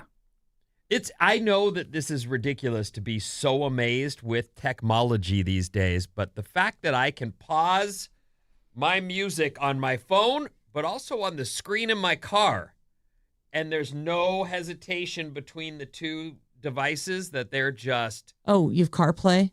Yeah. So and they're married. It's like, what? You're telling me you don't have to pick up your phone and pause the thing there and I have just pause it right on the screen, and they're that's talking good. to each other, and there's no delay. I love CarPlay. Technology, everyone. Ford Mustang Mach-E. Oh, that's a good one. They can fix the spaceship toilet from home. We got Amazing. you. Don't worry about it, guys. We'll get that thing flushing real soon. Today is National Peanut Butter and Jelly Day. Ooh. I love a good I'm peanut down butter with and peanut jelly. butter and jelly. It's also National Ride Your Horse to a Bar Day. Sarah went to, I'm telling the people now. I see. Okay. Sarah went to horse college and at one point had a horse named Sandy. Sarah. No, So Susie. close. Susie the horse. Sure. Let's What go with is it? that. Sansa. Shannon. Shannon! I knew it was an S. Anyway, Always the first letter. did you ever ride Shannon to a bar? I'm going to say no. I did not. I was never of age when I owned Shannon. When you were in horse college, did you ever, as a group, take some horses down to the bars? No. For what? No. No? Nope. Like, I'm sorry. I actually envisioned, like, oh, the hot chicks from the horse college are now coming down to the bar, like, coming down the street. Well, You we know- were still hot chicks, and we were wearing our jodhpur pants and our riding boots. What kind of pants? Jodhpur pants. Jodhpur's breeches. Are they like yoga pants? But They just... are like thick yoga pants, but they have padding. Not padding, but like you know how you got a professor who has like a patch on his elbow. Yes. They have patches inside the knees or up from the knees up your butt in a sort of a stripe. It's hard to Maddie describe. has that jacket with the sleeves. with the right Oh, the yeah. patches. He's a professor. Well, that's why he has it. I have to wear it. It's you have legally jodhpur required. pants as well? I don't, but they sound delightful. All right. Are they comfortable? They're just riding pants. They are comfortable. Yeah. Yeah. I'm just picturing the bar like on campus and Did you see the hitching post? Did you see the horses out there? You know what's going on inside that bar. The horse girls are here. And they're crazy. There were no horses at the They're hitching wild. post out. Everybody knows horse girls are wild. We actually had to drive. It was over 20 miles to get to the barn every day. We got on a bus and we all I know. drove. Oh, speaking of things that people hold because they've been told this, and maybe that's what happened to Marcy. She was told the moon landing never happened and believes it to this day. Mrs. Oliveira told me this is why girls like horses. This was a teacher at school. I hate this and story. I know, me told too. me this, and my whole life have been like, oh, girls and horses, you silly. I didn't know, but now I know. I'm in on the secret. Mrs. Oliveira told me there's a reason girls like horses. Is that true, Sarah? No, it is not true. I hope she's retired. I think she has to. It seems like just a wealth of misinformation. Well, she told me, and that's what I thought I was in on something. Mm. Okay, this story is what I teased you with. Okay. Things you thought were going to be a huge deal as a kid and went on to not be. Okay. Okay, so Great. I will say that in the olden days, we went from black and white TV to color. It was amazing. It's the jump right there where everyone goes, oh my God, TV is now a real thing. This is awesome. Shows, Happy Days, Laverne and Shirley, all the cop shows. Yeah. Color. Mm. Amazing. How could anything get better than this? I remember watching I Love Lucy in black and white and then seeing the Lucy show or the Lucille Ball show. Yes, something and different. in that, she was a blazing redhead. And I'm like, was she a redhead all along? And with a face full of makeup, too. Oh, yeah. Like Oh, man, colorful. the Yes. big. Looked like a clown. On these TV shows is where we learned about all this stuff. Like, for example, the Bermuda Triangle. Oh, yes. Yeah. When you were 9 or 10, all these shows would work that into this place where planes and boats and people disappear. They had that show Leonard Nimoy hosted, and that was all that kind of stuff was on that. It was Oh. In Search Of was the name of it. Oh, yeah. Remember In Search Of? Oh, my God. Yeah, But- that's where I learned about all kinds of stuff that I thought was a big deal and was Yeah. scared of, and then There was also the Love Boat, where they're like suddenly the rain is lashing the outside of the Love Boat, and they're afraid this thing's going to get caught in the. I don't know if that happened, but they're always working in the Bermuda Triangle, Yeah. or for example, quicksand Oh, was yeah, like a quicksand. thing where I got to be careful. yeah, Oh, don't God, there's struggle. a patch of sand there. You think it's going to give me a stick? Hopefully you're Oh, Throw a that's rock. survived. that. Yes, you throw a rock in and see where it goes. I was finally not worried about quicksand anymore. And then there was a story a few weeks ago about a guy who got stuck in some. Yeah. For But wasn't it days? Yes. It was. It's true. Yeah, that is true. So now I'm all stressed out again. Well, I mean, I feel like we live in a city. If there is some quicksand, you probably won't be the first person to encounter it. So you'll see someone stuck in there and be like, oh, I better avoid that patch. You know what I'm actually afraid of in the city? Sinkholes. Yes. Those are crazy. The earth just opens up and swallows you. Yep. There was one in the marina one time a few years ago. Ugh.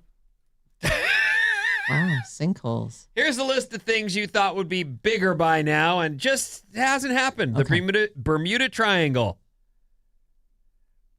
Having a police commandeer your car. Oh, Runs up to you at a stoplight and says, I'm sorry, sir, I've got to get this car. I'm on a hunt for a bad guy. what would you do if a cop tried to commandeer your car? No, I'd get out. But then I'd be like, what? Why did I get out? Yeah, I think you in the end would go, How do I get home now? I think I just got carjacked. Like, Yes. that wasn't a cop. That was just. it? Was it a cop? I don't know. It was a teenage Plainclothesman? kid. I thought he was a cop. Yeah. Yeah. That's just a college kid. Yeah. From the marina that took your car. I gotta get home. I bet Vinny would be like, get in, I'll drive you. Where are we going? Yeah. I'll I'm an take you. expert driver. They say here, stop, drop, and roll. Who else thought they were going to be on fire a lot more than they have been? Well, it's good to know, though. Yes, it is Right. absolutely Right. agreed. I even questioned that one. Like, well, they had to teach us how to save ourselves. Yes. But you're right. I haven't come across the need for that yet. Thank God. Or how about crawling under the desk if there's a nuclear bomb? Right. Yeah, that'll save That you. makes a lot of sense. Well, it just gives you something to do in the 0.5 seconds until the explosion reaches you. On their list of things that were supposed to be a big deal because you were shown them so often as a kid, parallelograms. Oh. I do remember. Parallelograms. I remember the word. I remember it's like a bent rectangle. It's parallel on the top and parallel on the sides. Yeah. Yeah, it was right. It was just like a tipped over rectangle. One of the problems with the school for me was when the teacher was introducing, anything really. I often was like, well, I have to give her time. I'll have my audience back in a moment. So I would sit through the parallelogram talk to get back to my turn To entertain the class. Sure. the party people. Right. All right. You do your Great, thing. got it. Parallelogram. Mrs. Two sets Hadley. of parallel lines. I'll a wait you four-sided out. polygon. Whatever you say.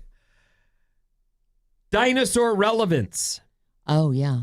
What? Well, A significant part of our childhood was devoted to T-Rex knowledge.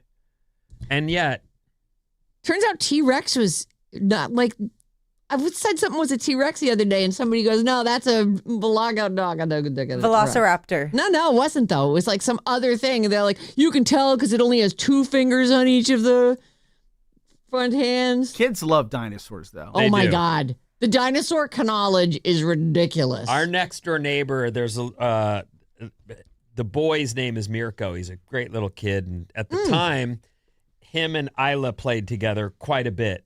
And he was so dinosaur crazy, she caught it. And so she was like, I got to get this real live dinosaur doll. And Oh, I boy. was all, oh my God, I figured this was like a boy crush.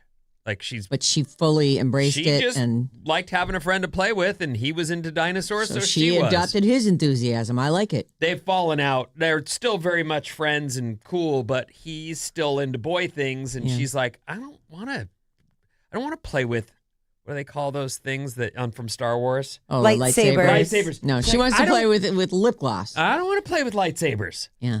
He just wants to run around and do lightsaber fights. Dinosaurs, though, they're like, for me, I don't spend a lot of time thinking about dinosaurs Me neither. lately. You know, Nope. I'm a grown up with other things on my mind.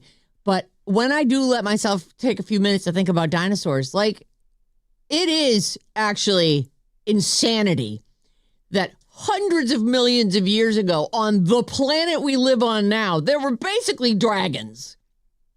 Like, just giant. It's incredible. And then all that stuff created the oil that we burn now. What? It's crazy. I love thinking about it. I'll spend some time on that today. I think about it every time I see this morning I did. I saw a pigeon walking, and every time I see one walking, I'm like, you used to be a dinosaur. Yeah. And now you're just a stupid They bird. were very bird-like. No, not pigeons. They're not real. Those are little robots the government's using to spy on us. For I God's see. sake. But Got it. parrots and stuff, those are dinosaurs. Speaking of Bob Okay. Bob. being ridiculous, she's been had a couple times on the April Fool's stunts, and here's a couple that happened yesterday that are fun. Chicken sauce flavored cola was done by Raising Cane's. Chicken sauce flavored cola. Chicken Cane's Sauce Coke. A Oh. fake variety of Coca-Cola inspired by their signature sauce. I've never eaten at Cane's. Have you? It's No. so good. I'll Oh, you bet like it it? is. Yeah. Everyone raves about it. All right. Cane's chicken. A skincare mask for the middle of your butt. Oh. Dude Wipes unveiled a new skincare product called Butt Mask, which is targeted towards Prettying up the ugly place. your buckeye, I see. right in the middle. Oh, Yep. I was going to say because stuff for your butt, that's a thing. Butt masks are a thing. Oh. Like butt facials. For your cheeks. Yeah, for the cheeks. You know This what's is for crazy? the I have a middle. story about a procedure being done on someone's butt next, like 10 minutes. This is just like The obviously all meant synergy. to be. Whoa. They said, Dude Wipes said, you just pop this soothing gel disc directly onto the middle Mm. and wait 15 minutes. And then peel it off. I guess. Actually Ugh. sounds kind of good. Yeah, in What? 2 years, that's going to be a real thing. Mhm. It might be. Well, I imagine if that area gets a lot of use, you would want something to maybe Soothe it. or youthify it. Oh. I would like to turn back the clock 10 years. Oh, yeah, I don't really use mine that much. That's a good point. I really- you use it every day, liar. I feel like I've barely ever seen it, let alone Well, right. use it all the time. But on top of everyone uses it every day Well, some people 1 to 3 days. Yeah, or more. or more. It depends how much broccoli you eat. Anyway. Obviously. And then if you're someone who uses it for other purposes, it's getting an extra workout. Sure, a butt mask might be nice. Yeah. A soothing butt mask. A skincare, these are April Fool's jokes. Okay. There is no butt There's dot no, right, we're not, mask. but there probably should be. A skincare face mask made of puff pastry. Oh. The pastry company Just Roll introduced they say the sheet mask made from puff pastry dough promises a 300% increase in buttery smooth skin. Mm. I don't know if people fell for that one or not. That's funny, though. An umbrella for your Uggs. I do hate when they get wet. That's why I have 2 pairs. Yeah. You know, So it's like a clip-on in the front of the shoe. you clip and- on the I see. umbrella to Like protect the the sheepskin umbrella. boot from the rain. Oh. Did any of these get you? I hope not. No, I got by way more embarrassing ones than Yeah. these. Companies lying to us are not pranks. Ice cream soup from Baskin Robbins. Oh. Ice cream soup. Well, that's what I always What's in do it? with my ice cream. I make it in, and that's what I called it when I was a kid. You smash it all up and then Yeah. get it, and then you I have did ice that when cream I was a soup. kid. I Now did I'm that like, and I called it Carvel because that's what I used to go Ah. back east to get. Mm-hmm. Carvel. That was the lure that got me on the plane. We'll go get Carvel and pizza the minute we land. All right, I'm going. I'm in. I'll do it. Let's do it. Dog pee bags. We're all familiar with the poop bag. This is a bag you use to collect your dog's number one. They're 100% leak proof, so there's no mess. Is it like a strap-on? I feel like once it's out, it's lost It does to seem you. weird. It's hard to that gather but that. okay. What about a dog catheter that you like strap to them Oh, and then you never even have to worry about it at all? Have you ever tried That's to me. even get a collar on a dog or clip their toenails? There's no dog catheterizing happening ever. They're pretty wily. You know, They think it's playtime. right. 800-400-3697 is our text number, and Maddie's on the show. All right, let's see. We got a bunch of, here's a couple things from people who said they were fooled by this. 650, when are the killer bees going to get here? That was Yeah. a big fear. Yes, that was a big Dude, fear. that one got me so bad that I didn't sleep for weeks. And that happened because parents, mom and dad, used to entertain people and would tell the kids, find something to do. Get lost.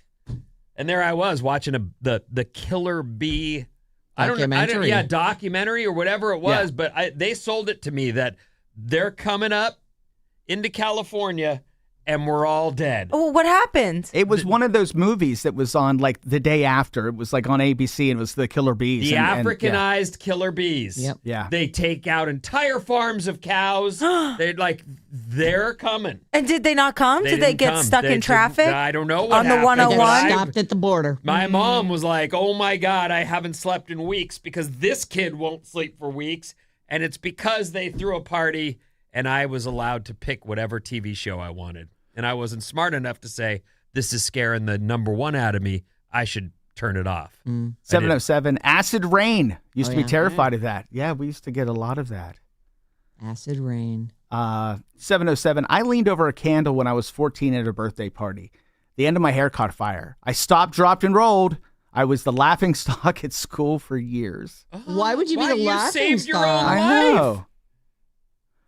I don't know. 408, you guys have so many crazy life stories. I'm surprised, but happy you're still alive. It's almost Friday. Victoria in San Jose listening on the app.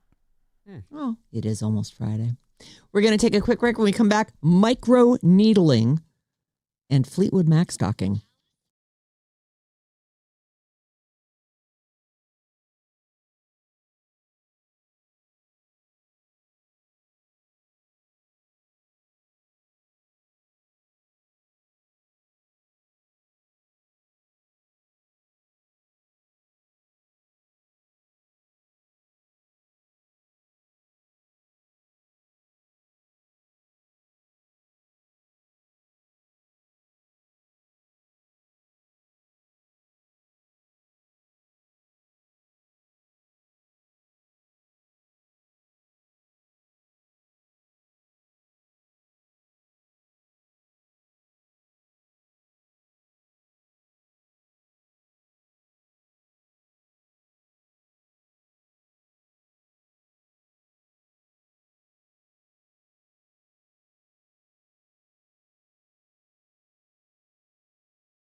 Alice,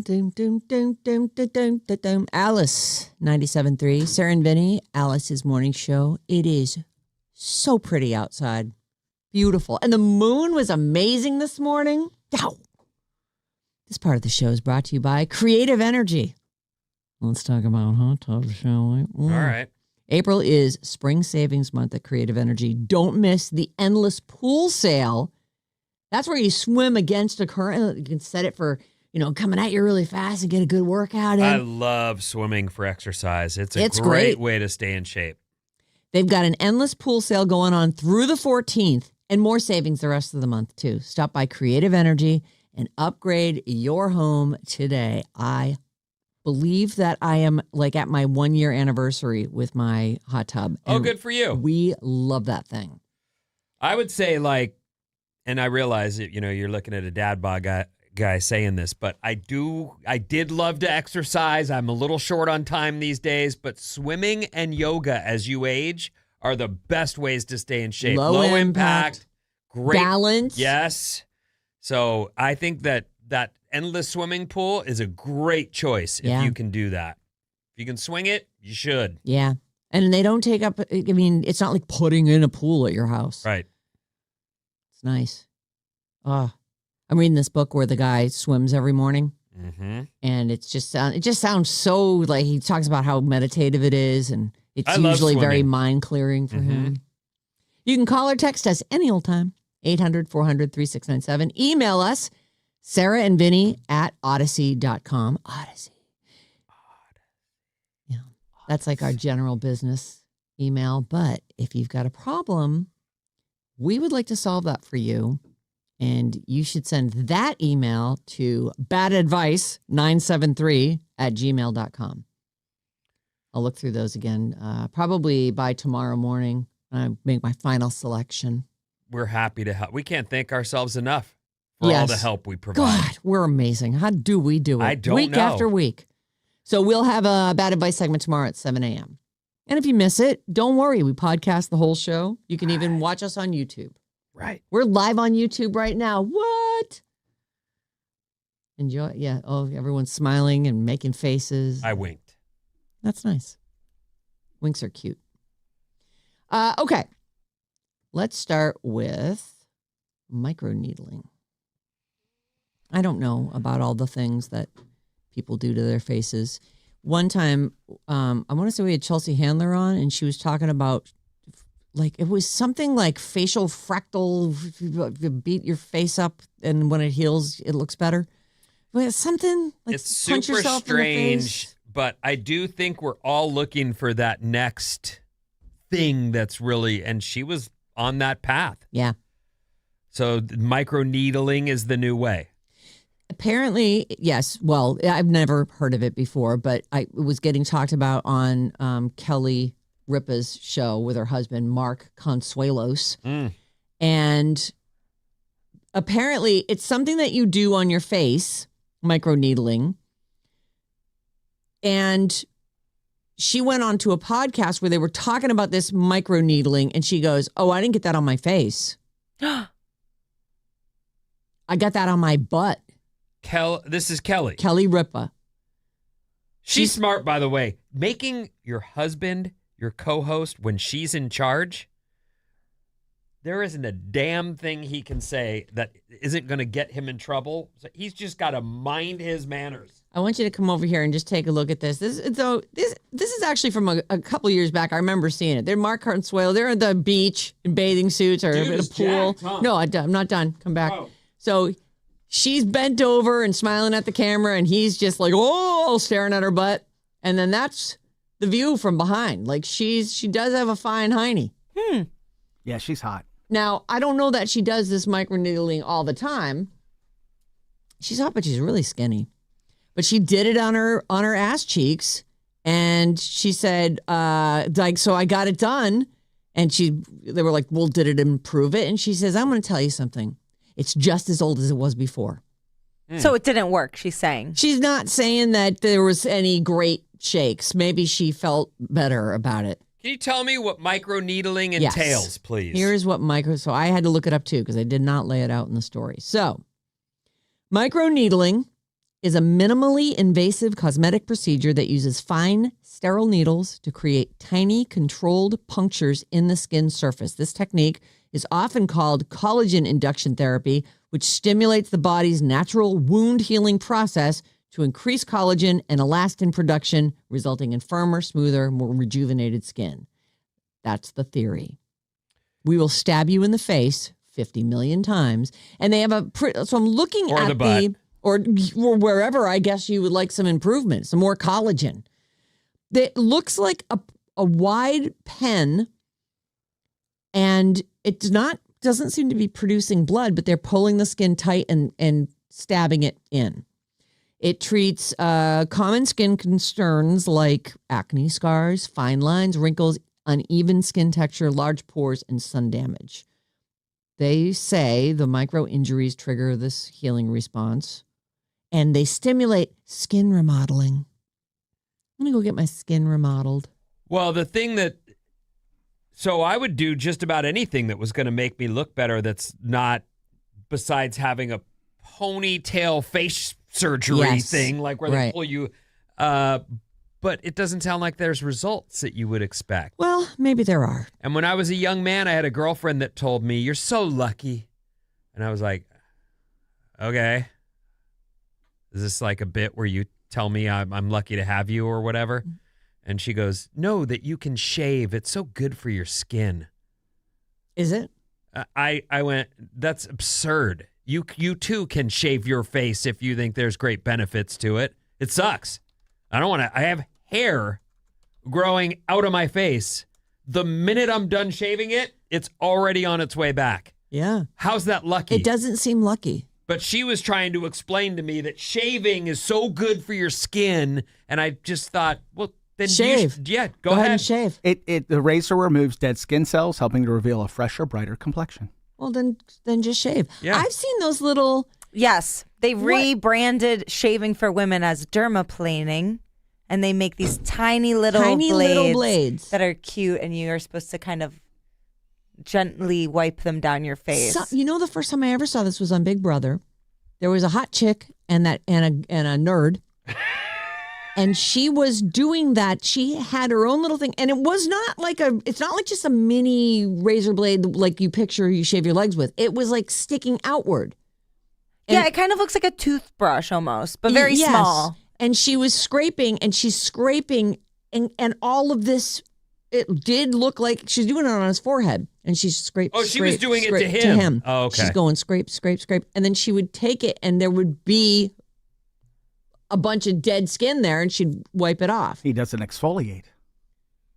I guess. I don't exfoliate either. I can see a lot of guys being caught in that spot where they go, "I haven't done anything to my skin besides use some soap in the shower my whole life." So Right. there might be quite a bit of results initially. Right. So I know about microneedling. I used to get facials a lot when I lived in LA. You know about microneedling. Yeah, and I have, some big pores. And You're a facial fan. I do enjoy a facial. I take really good care of my skin. I try to. And the person who's doing the facial said, you might need to try microneedling because you've got some big pores that would get rid of. And I know. I mean, I think it's really expensive, but I would do it in a second.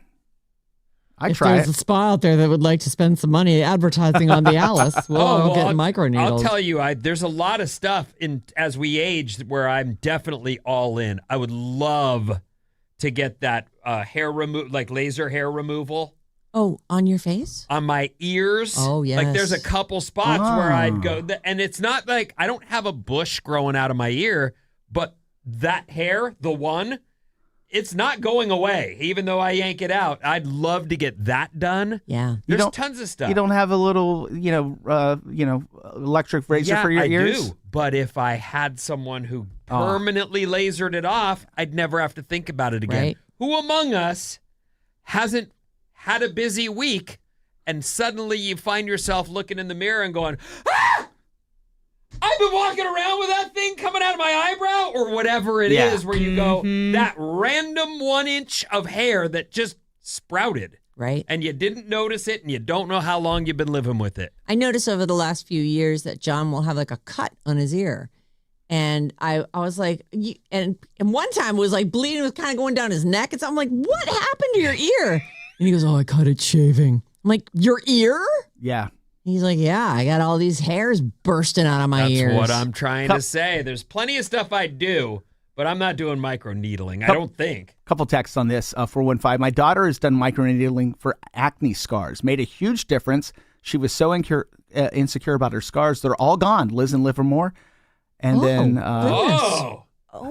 That's interesting. Now that's the kind of thing you need to hear. Like the way Kelly Ripa mentions it, it's still an old butt. You go, no thanks. 925. I just tried waxing my whole face instead of dermaplaning. 0 stars. Do not recommend. Kelly in Livermore. Okay, good to know. Because I have a lot of peach fuzz, but when I have dermaplaned in the past, then it just grows back bushier. Oh. So I'm just letting it grow, but I feel very hairy. I mean, it's white or blonde or whatever, but still. You could just shave your face. But I don't want to be in the business of shaving my face. Then I'm going to be prickly when I kiss Susan. Oh. You don't want that. Yeah, No. you don't want that. You don't want that. No. 707. I'm on my second round of microneedling, and I already feel like my skin has reversed 10 years. I go to a spa in Larkspur. She numbs your whole face so you don't feel a thing. I highly recommend. I have one more treatment to go in about 6 weeks. I did a series of 3 treatments. Wow. That would be a fun video if we all went. Well, I would love to do it. I bet it's expensive. Oh, yeah. Anyway, microneedling. And they do say that they smear a numbing thing on you and then they go to town. Sounds pretty good. Mm-hmm. Anyway, I'd never heard of it. So I thought, let's talk about it. Microneedling your face Not- or your butt. Right. Well, Kelly did her butt. I don't understand. Maybe she had done her face and so she decided to do her butt. Or maybe that was what was on offer. I don't know. She looks great. And so does he. Yeah. They're both clearly hitting the gym after that 1-hour TV show they do. Mm-hmm.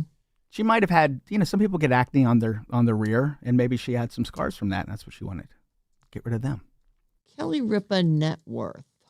Let's find out here. Oh, Take I'm a going to guess. say $50 million. 25. What did you say? I He said said 50. I'll go 30.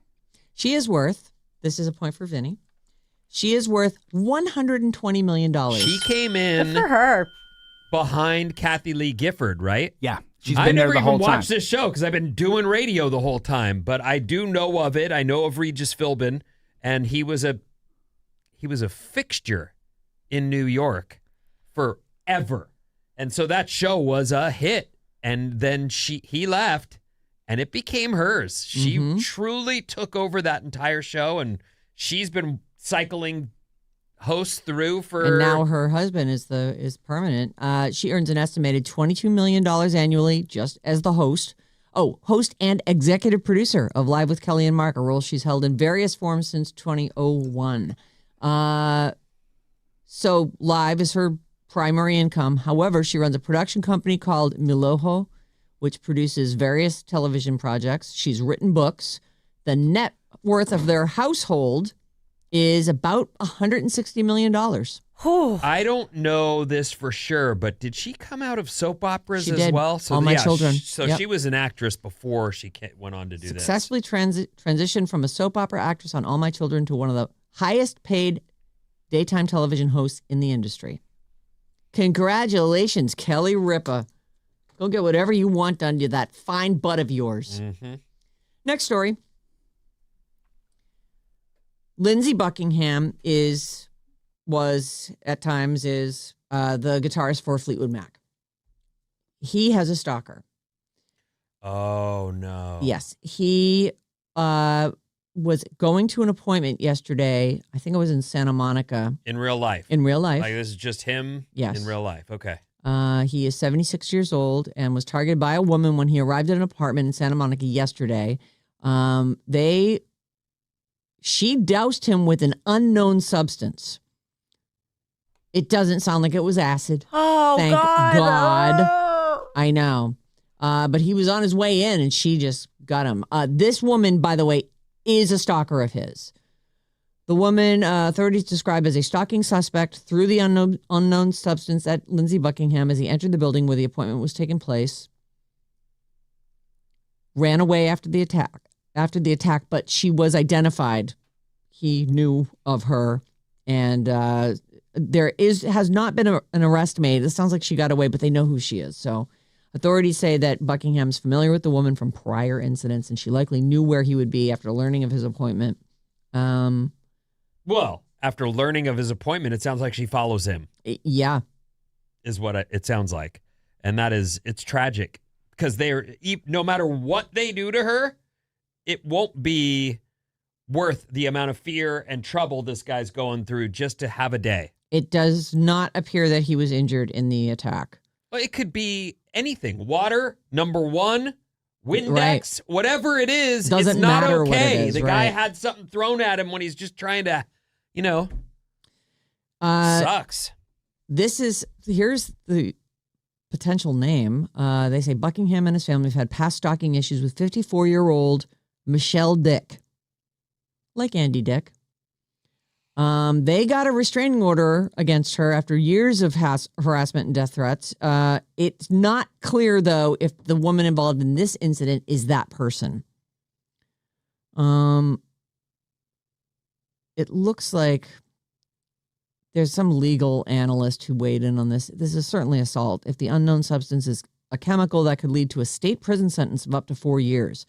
There has been real fear and concern about Michelle Dick, and if this known stalker is the person that allegedly assaulted Mr. Buckingham, she's looking at serious state prison time because of this outstanding order.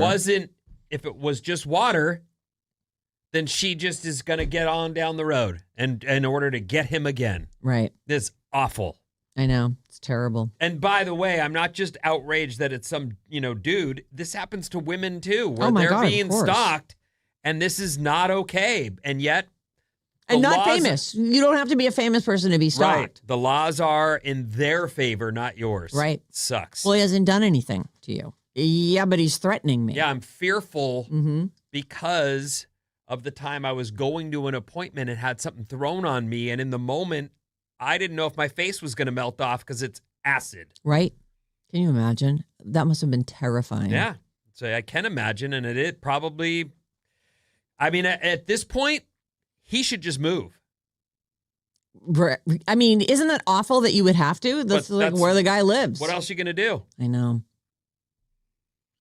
Because if the person knows where you live, and it would appear, if this is the person that they have a restraining order against already, which is unknown, this is a person who knows exactly where you live, right, and clearly is following you and does not seem to care that there's a restraining order. All right, let's change the subject. Here's something kind of fun. I was talking to John yesterday about this book I quit. I was enjoying it somewhat, but there was just like a lot of body horror in it. It's a book called Inamorata. How do they do a lot of body horror in a book? Sounds like torture. It was fun at first. And what does body horror mean? It's just like horrible things happening to bodies and really detailed descriptions of what's going on with it. They're calling them bodies instead of people. Well, some of them were just bodies, Finn. So I know. Well, I thought it was a book about zombies. That's what I thought I'm like, I love zombie books. Let's have a look at this. And even as it started, I'm like, okay, well, this is pretty horrible right from the get-go. And there's clearly a love story too, which I'm down with. And I was telling him how I quit the book. And also there's some pretty graphic sex scenes in it too, which I wasn't necessarily. You like that. I do like that. I'm fine with that. But I was telling John why I had quit this book. I wasn't expecting it. I really thought it was just a zombie book.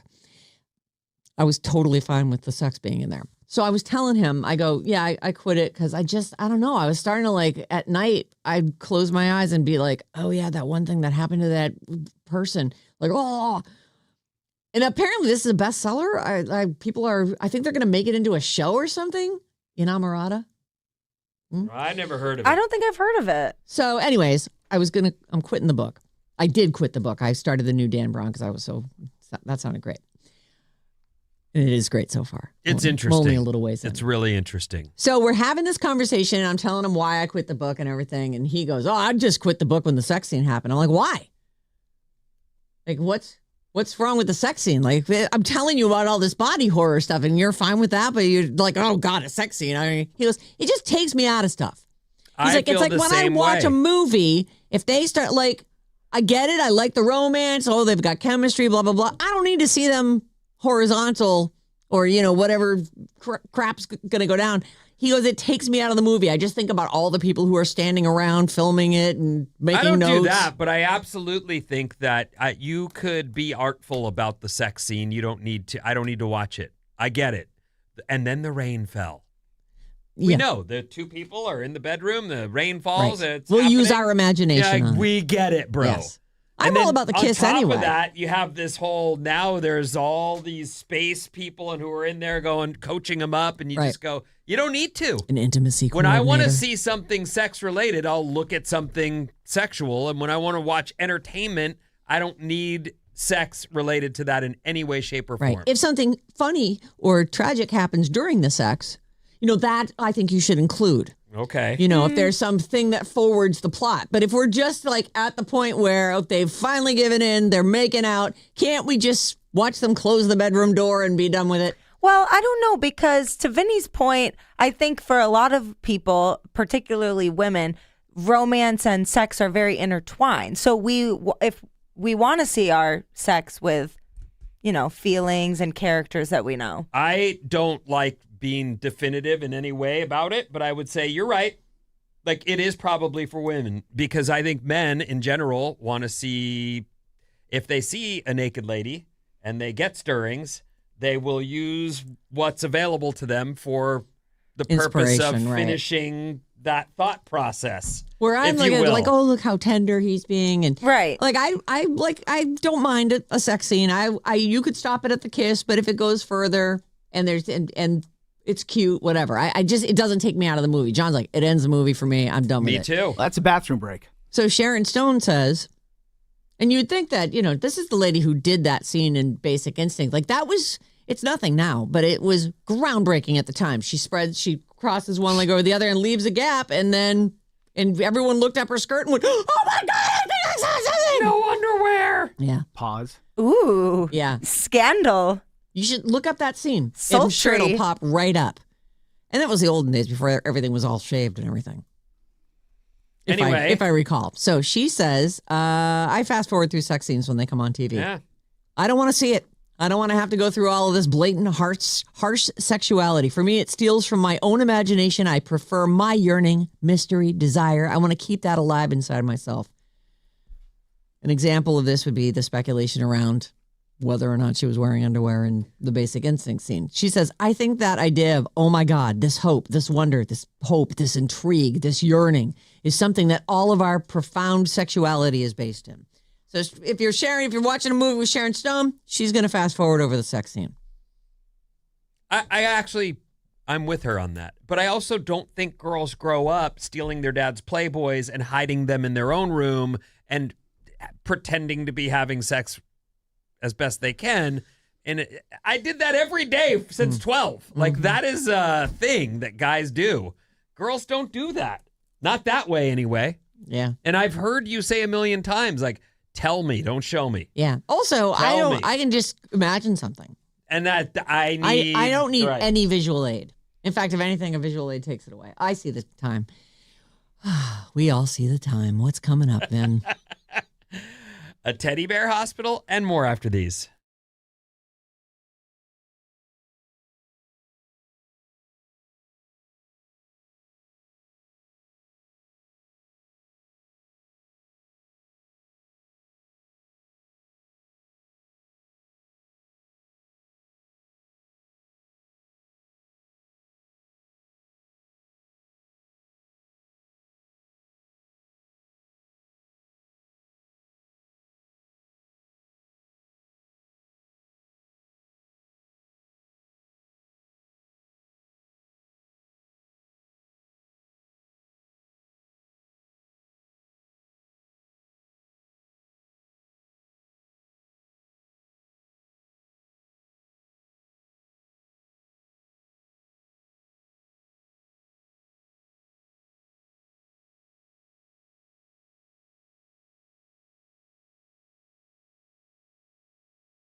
Hey, must be the money. Alice 97.3, Sarah Vinnie, Alice's morning show. Hillary Duff tickets and pre-show sound check party tickets as well. Coming up at 9:05. Meet you there. Yikes. What's up, everyone? This Alice Report is brought to you by the Saturday Morning Special. If you want more of us, we've got that. The Saturday Morning Special is back. It's a Sarah and Vinnie show. Best of the week each Saturday from 6 a.m. to 10 a.m. Check us out over there. If you missed Bridge the Gap or Bob's Movie Club and you're hanging out on Saturday morning, tune in. They'll be on there. I got a text from my boy, Dr. Deepak, who says, thanks for a great movie club. Can't wait to read the book. Flynn and I are on our way up to enjoy one last day of skiing before the end of the season. Oh, enjoy. Safe travels. There was actually snowfall from the recent storms that rolled great through. News. Because I heard most of it melted in the heat wave. There wasn't enough in most places to reopen, but it sounds like there's one more day, and he's on it. Get it? Okay, so the clouds and rain have given way to sunny and blue skies, and that's the case for the weekend. Should be nice all the way through. There's rain in the forecast for next week. Oh, boy. But it's out there. Okay. So for now, enjoy. Will do. There was an earthquake overnight at 1:41. If you felt something or something woke you up, it was that. It was a 4.6 magnitude, and it was under my house, apparently. Apparently directly under your house. Also, the Artemis rocket is in orbit, and so far, only good news to report. I mean, not good. Everyone's okay is really the story, and that's good news because they're in outer space, everyone. Yeah. What do you got to do to get attention around here when people are in outer space and other people with microphones are like, that never happened? Can you imagine if you went to space and went through all the crap those guys went through? What did you say? Watches. Digital watches of the day. The Casio digital watch had more tech than the rocket entirety launches. Of those first rocket launches. And those guys, with all their bravery, get home, and what does someone say? That didn't happen. That was faked. Really? Let me show you my underwear. But the flag waving on the moon. I could that's not the latest believe one I got. that. I'm like, okay. It sticks out stiffly in the stiff moon wind. Okay. There's no wind on the moon. Really? Meanwhile, all these guys have pooped themselves with the bravery, trying to, what did, and it's fake. Okay. All right. You say. Love you, Marcy. Love you, Marcy, very much, but you took my head clean off this morning. I wasn't even there, but my head is also rolling around. So where it's rolling around on the ground. We've been playing kickball with our heads all morning. My first story is about a retired seamstress. Okay. You sew stuff. I do. I wouldn't consider myself a seamstress. You wouldn't? I think a seamstress is like specific to clothing. It seems like to me anyway. A retired seamstress has been running a teddy bear hospital from her home for nearly 20 years. So she'll stitch up the little hole where the eye came out, replace the eye, her fix name your teddy is bear up. Ruth Hassman. I love this story. And she restores stuffed animals back to their former glory. She fixes everything from missing eyes to wear and tear. She even hunts through thrift stores to try and match original fabrics. Wow. Many of the toys she fixes are family heirlooms, including one teddy bear that's 115 years old and was loved by 5 generations. Oh. You keep talking about retirement. Maybe it is a good way to put some, good into the world. Do some teddy bear hospitalizing. What? I don't know. If Isla needs a teddy bear fixed, I would fix it for her. I'm not going to open my own hospital, though. I'm going to be very busy when I'm retired. I hope that's true. Sudoku packing. Oh, I love Sudoku. I know you do. I do pack Sudoku into my purse whenever I go anywhere. Okay, tell me. Sudoku packing is a genius solution for overpackers. Everybody knows an overpacker. I am that person. John gets so mad. He's like, just what? We could just do carry-ons. I'm like, I don't want to limit myself to a carry-on. Well, if we check a bag, then we can't just walk out of the. That's right, we can't. That's why we get there early. And why we take deep breaths and wait for our baggage to Why arrive. are you sighing over I'm there? kind of with John. If I don't need to check a bag, I'd prefer not to. It's stressful, and they do get lost a significant amount of the time. Or not even lost, but they show up I late. shouldn't say it, but I've never lost a bag. I've had one late. You just said it. I said I shouldn't say it. Oh, yeah. And I knocked wood as well. When I went to India for a month, my bag got stuck in London. Oh. I didn't have any of my stuff for like 3 days. I had one outfit. Oh. And you were all In that humidity in sweaty India. and- Ugh. But I was prepared to be uncomfortable, so it was okay. But you don't sweat, right? But it was a whole thing to try and get them to bring it to me. This is my Stress you didn't mom. need on your- Everybody has their mom in their. I assume has their mom in their head as they do different things in life. Vincent. And Vincent, I always in my backpack, the thing I'm carrying, bring a change of underwear and a change of socks. And if I have room, I even throw in a fresh T-shirt. Yep. So that is one way to have, at least in an emergency, when your bag is gone, you can go, well, I can, what do they call that? A sink shower or a whore bath, whatever it is. Whore bath, yeah. Whatever they call it. Sure. Just lean over and wash your pits. Clean up, put on a fresh shirt. Hopefully it gets me till my bag arrives, right? When I'm going on vacation somewhere warm, I pack my bathing suit and my carry-on. That's really all I need. As a last-minute packer who always stuffs my carry-on bag, this is the story now. The night before a trip, I'm curious about any way I can lessen my organizing woes. There's a new viral hack called Sudoku packing, and it might be the answer for a lot of people. Okay. Like the grid puzzle it is named after, this organizing system uses 3x3 grids of a top, bottom, and a layering piece to create a total of 27 outfits from 9 pieces of clothing. Oh. As you lay it out on your bed, the combination should look like top row has top, bottom layer.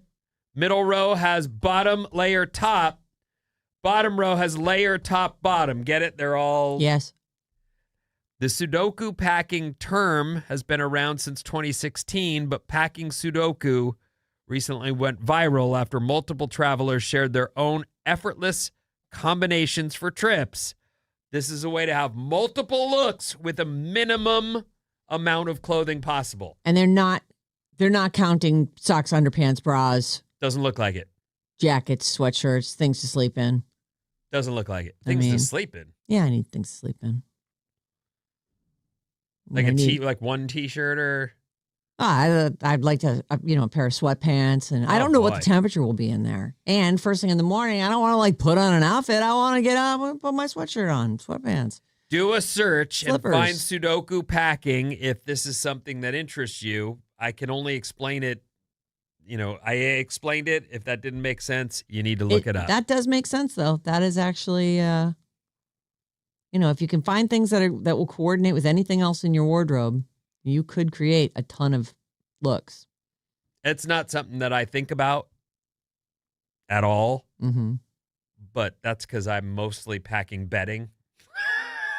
So I'm already screwed. I'm not bringing any clothes. I don't. What are I'm you talking bringing bedding. about? Yeah, I have to have my own blankie and my own place to put my head because I know the bad stuff has happened to those pillows. I know it. Just try to push it out of your mind. I can't. I'm laying there on a pillow that's clearly been used for devious You are and difficult. horrible purposes. But they wash stuff. Yeah, it's They all don't wash the perfectly pillows. clean. What are you, crazy? So clean and fresh. But that's what a pillow cover's for. Yeah, it's called Yeah. a pillowcase. It goes in the washing machine after you leave the hotel. You guys have no idea about the deviant behavior in this world. Oh, I do. Well, here's the thing. It's not going to hurt you, the deviant behavior. Yeah, it doesn't hurt. You don't catch anything when Nope. you stay in a hotel Nobody's room, even ever if it's dirty. reported that. You never hear that in the Guys, news, you're though. yourselves- what But are you never hear that in. You're When was the all last time you heard a lunatics. story 'Cause about it's not somebody a getting thing. sick? Yeah, No, it from doesn't sleeping in a happen. bed? So what? It's dirty. So what? is about it? happening here? You're all on the same page? Yes. Yeah. Because none of us is bringing any bedding with us. Certainly not a pillow. Jeez. That's a lot I of wish room. you guys luck. I really am. I'm praying for Thank you. Thank you for your prayers. My God, man. Wow. How about a fast fact? I love fast facts. Let's do it. Even though the Minions from Despicable Me franchise speak a fictional language, they're still redubbed for each language of the films that they are released in. Oh. So their speech patterns are recognizable to the audience. Oh, all right. The longest surgery ever recorded was performed in 2001 by a team of 20 doctors. It took 103 hours to complete, which is more than 4 days. Oh. They were separating 11-month-old twins who were conjoined at the head, and the surgery was a success. Wow. I thought they couldn't separate them. Well, maybe they had not completely fused brains or something. I don't know, but they had to still 4 days. navigate 4 days of I mean, doctors Like, how who could were they be willing. under Yeah, anesthesia for 4 days? don't know. Well, My they don't have a God. lot. I know with head stuff, you don't have a lot of nerves up there, so they can muck around a little bit and maybe don't have to be under anesthesia. Only 11 months old, though, too. You know, that's a baby. You got to keep them down. They squirm. Benadryl. Yeah. Oh, stop it. How could you? Chia seeds can absorb up to 27 times their weight in water. And it's led to the hospitalization of at least one person. Is then I ate too many chia seeds and now Now my belly's all drank overfilled. water. I'm a desert. Somebody please irrigate me. This is important. This next story is very important to me. Okay, I'm ready. And we've talked about this. There is a reality for some of us who... Are germaphobes? No. Okay. No. Thank you, though. Yeah. Well, I mean, just Good-looking surfers. Well, that's very Brave nice of and you courageous. to say. Oh, now we're going to guess Handsome good male things. I models. appreciate. No, I personally do not want to eat just any dessert. oh, right. It I'm with needs to you. meet a standard, or I'm not taking those empty calories. I'll wait. I'll skip, but I'm not eating that thing. It's not good enough. It's not good enough. I mean, I'll put a fork in. Come on. Hershey just announced. By the way, Reese's peanut butter cups are the bar. If it's not at least as good as a peanut butter cup, I don't really want it. So a brownie would meet the bar, some ice cream would meet the bar, milkshake, whatever. Okay. But anything like, I don't know, less than a peanut butter cup. Some I'd yellow go, cake with bunk ice cream. Yeah, no icing. thanks. Nope. No thanks. No. Mm-mm. Mm. They say here, if you're boycotting Reese's peanut butter cups because they changed the recipe, did you hear this story? I think you told I me they got told you this story. some certain oil out of them or something. They changed the recipe and people noticed, and somehow they thought no one would. And they're now saying that they're going back to the classic recipe for all Reese's products starting next year, which means anyone like myself who does enjoy a Reese's will wait till next year. It's going to be a long year. Did you notice? I haven't had one yet. What I don't did they eat them take a lot. out of it? What did they change? They changed some, let's see here. A couple months ago, Brad Reese, the grandson of Reese's peanut butter cup inventor H.B. Reese, complained that they'd changed the classic recipe, replacing milk chocolate with compound coatings and peanut butter with peanut butter style. Oh, yeah. We talked about this when Cam was here. Remember, Vinny? When Cam and Mason were with us. Oh, that's where I heard you talking about it. You were listening. That is I did. I listened crazy. to a lot of you guys' show. At the time, Hershey said they're made the same way as they always have, but they didn't specifically deny Brad's claims. And other reports have said that they changed the formulas to contain less chocolate because it's cheaper.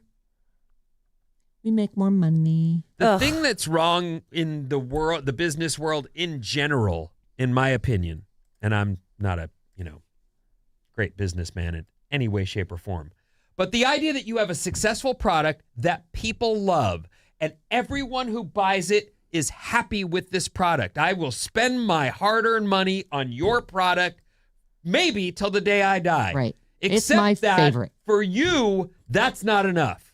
For you, you've got to come up with new and exciting ways to bastardize the product I already love.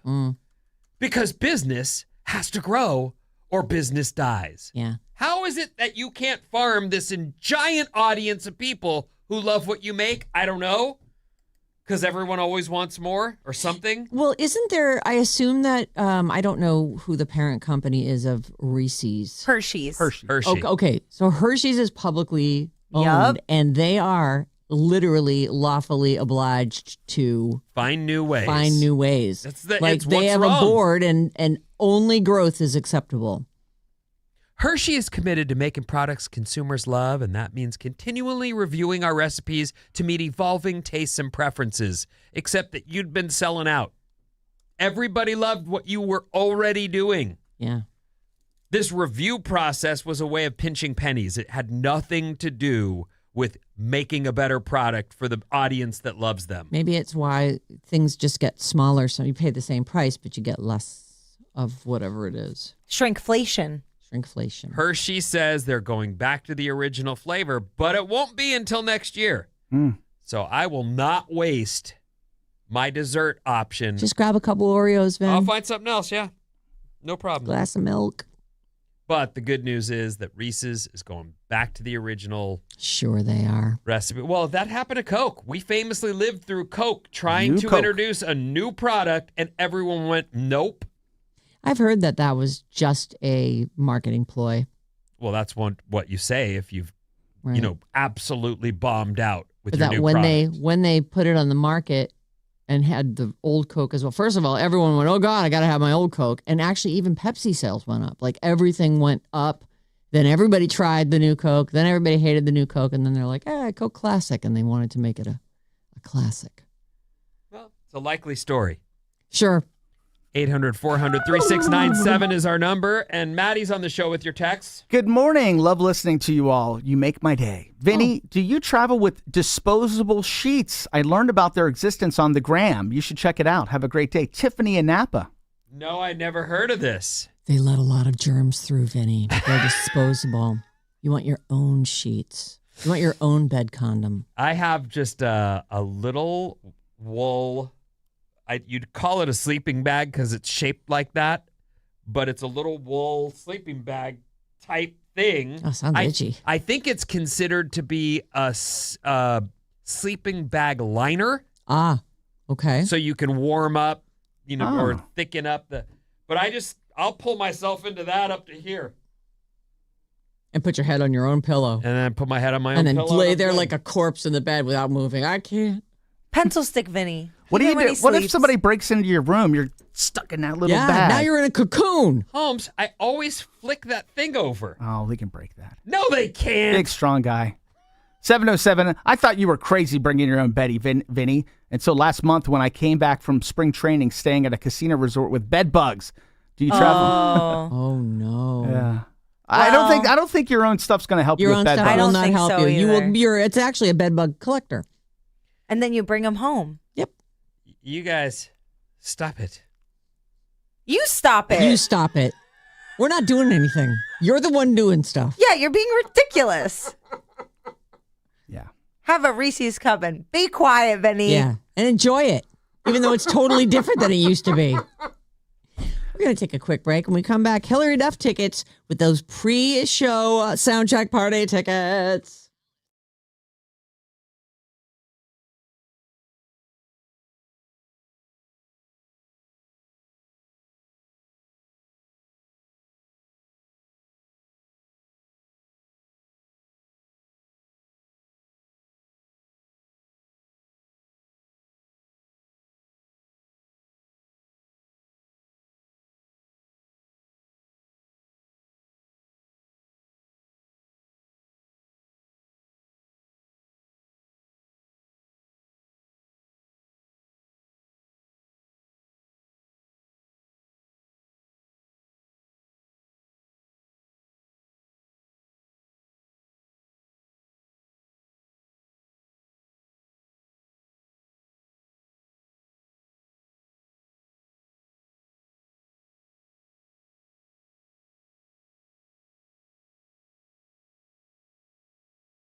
Oh, whoa. Everybody at the bar getting tipsy. Alice, 97.3. Sarah Vinnie, Alice's morning show. It is gorgeous out the window. Hope you have big plans this weekend. You guys doing anything fun this weekend? The kids start. This has been I realize, there's a lot of stuff changing right before our very eyes. It seems like back in February, it started the staggered ski weeks. Yes. And then it kind of blends right into spring break. My kids are finally getting their spring break this Friday through next week. Oh, geez. Oh. So it's just been weird. I don't think you notice unless you're here in the city or you're out. Like I live at the beach. So Yeah. I'm seeing all the people rush to the places.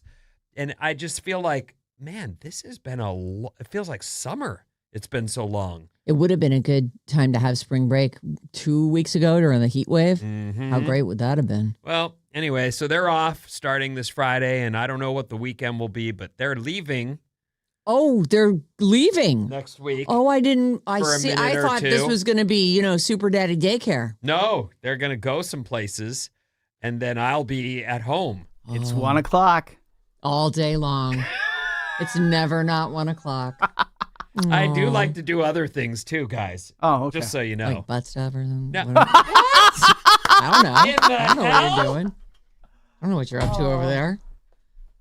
I'll spend some time thinking about it, though. See if I can get it figured out. All right, great. We've stalled to the point where You now don't it's want time to to jump give in away on the... that this time? Bob jumped in with you last time during that break, and I was like, I expect that from Sarah, but Bob... And Maddie, we were the triple threat. You're the only one who's lugging all your stuff, all your bedding with you. Sheesh. Your woolen sleeping bag liner. That sounds great. I'm not asking you to carry it. Good, because I wouldn't. I picture him like, one of those hikers in the Alps where he's got like the backpack with the roll on top and the... Yeah. Oh, jeez. No. Inside the backpack is only a pillow. Like, That's a good point. You should stop using mattresses. Since they're so dirty, you should probably just bring your own mattress. Yeah. Let me tell you something. You think you're being a funny guy, but if I could get that stuff there without having to carry it, I would do it. Yeah. I would absolutely do it. I think staycations are for you. For me, this just comes down to I end up in a hotel room and I am not going to sleep. So the more comfortable I make myself, the better chance I have of enjoying a vacation. That's all. Okay. I don't travel that much. How do we all survive our vacations without How our own- do you, I don't- wonder? I just don't know. There we are in a hotel room shivering. Like, oh, God, what's going to happen to me in here? What is going to happen to you? Literally nothing is going to happen. All right. Anyway, it's time now for Hillary Duff tickets. Yay. We got the tickets and we got the pre-show soundcheck party, which is very exclusive. So here is how to win. This hour's code word is BEST, B-E-S-T. So you take the word BEST this hour to radioalice.com and you enter it in there and you're in the running for tickets for Hillary Duff's concert and the exclusive pre-show soundcheck party. It's on July 11th. What was that? What just happened? Just a lot of words. Exclusive pre-show soundcheck party. Oh. On July 11th at the Shoreline. So you get to go to this sexy little thing first, and then later you could, relax, tell everyone the story, regale them with the story of how you got to be there when there's hardly anybody there, and they were just all being casual and singing some songs. Little party. The word is BEST, B-E-S-T. Take it to radioalice.com. And Mason's got another code word for you at 1205. It's Jane with another one at 505. And this is all courtesy of Atlantic Records. BEST is this hour's code word. Go get your Hillary Duff tickets. Mm-hmm. Call or text us 800-400-3697. And we're always available via email at sarahandvinny@odyssey.com. Odyssey. I told you yesterday about Megan Thee Stallion. Yes. She that collapsed on stage, right. she just had to quit the show right in the middle. They stopped the show, and she was taken to the hospital. So and that was Tuesday night. She got sick, had to be rushed to the hospital in the middle of her performance in Broadway's Moulin Rouge, the musical. And yesterday, Megan's rep revealed that she was diagnosed with extreme exhaustion, dehydration, vasoconstriction, and low metabolic levels. Sounds like she needed an IV and a nap. In an Instagram update, Megan called the incident a real wake-up call. I've been pushing myself past my limits lately, running on empty, and my body finally said enough. It honestly scared me. I thought I was going to faint on stage. I really tried to push through my performance, and I just couldn't. So she took yesterday off and to recuperate, but she plans to be back on stage tonight. I don't know how long her run is on Broadway. 8 weeks, I believe. No, she probably doesn't want And to it miss just any. started this past weekend. I just saw that show when I was in New York, but Bob the drag queen was playing that role. Oh, how was Moulin it? Rouge. How was I love she? him. He, Amazing. they. It's not that huge of a part. It's significant, but it doesn't carry the show by any means. What was it? Zilda or Zildin or Yeah, something? I don't know, but it's like the manager of the Moulin Rouge. Oh. Basically. Okay. You know, I think that we've talked about her in the past, that she was the person who's got her feet shot by somebody in her friend group. Tory Lanez. Ugh. I think that's the Before guy's we name. even knew who she was, that's what we heard about her. I can see a lot of people, especially in entertainment, but probably in all walks of life, if you have finally achieved your dream and opportunities are rolling in, you might be one to say, I'm not saying no to any. I want to do all the things I could. Be on in Broadway? Yes, she's please. in commercials. She's Yeah. doing music. She's got.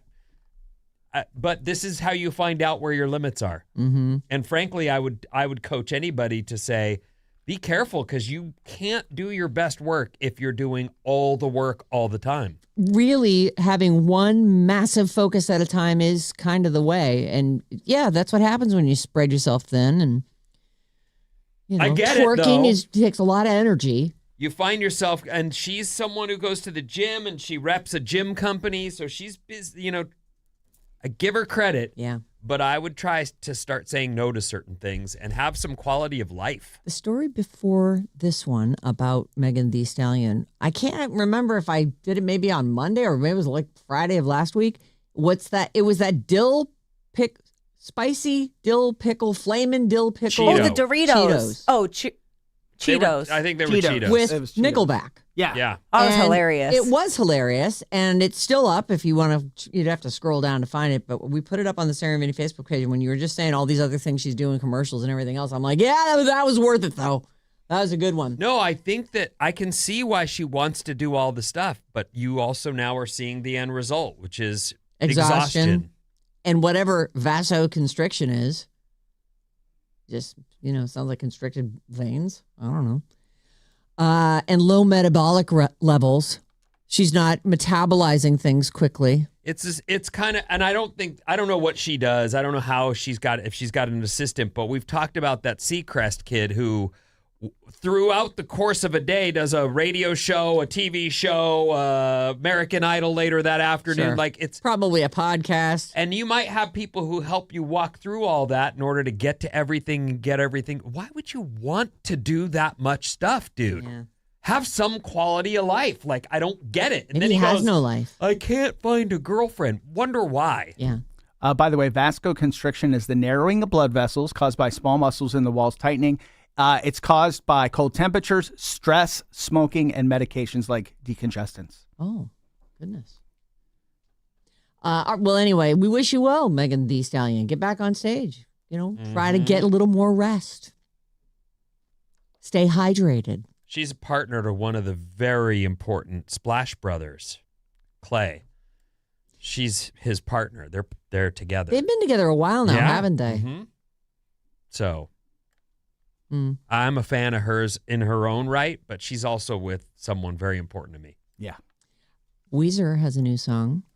Got released yesterday. How is it? I haven't heard it yet. Oh. This is, but Maddie did seem enthusiastic. Let's see. It's called Shine Again, and it's Weezer's first new song since 2022. And they're doing a big tour this year, which I believe kicks off here in San Francisco. Well, maybe it kicks off in Sacramento and then With the comes here the next Shins night. and Silver Sun pickup. Yeah. I really want to go to this show. It should be good. So here we go. A new song called Shine Again.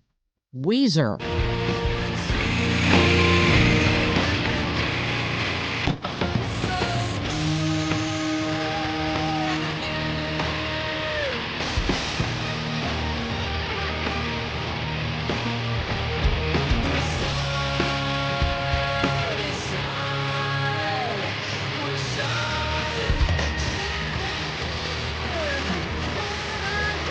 I have some notes for the guy who mixed this.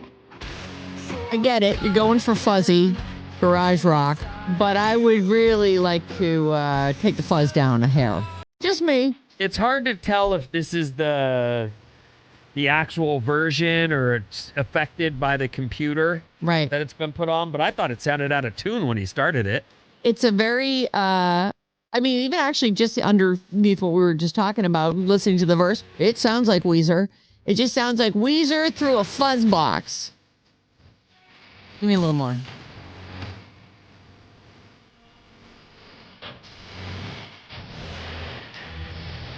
It's fuzzy.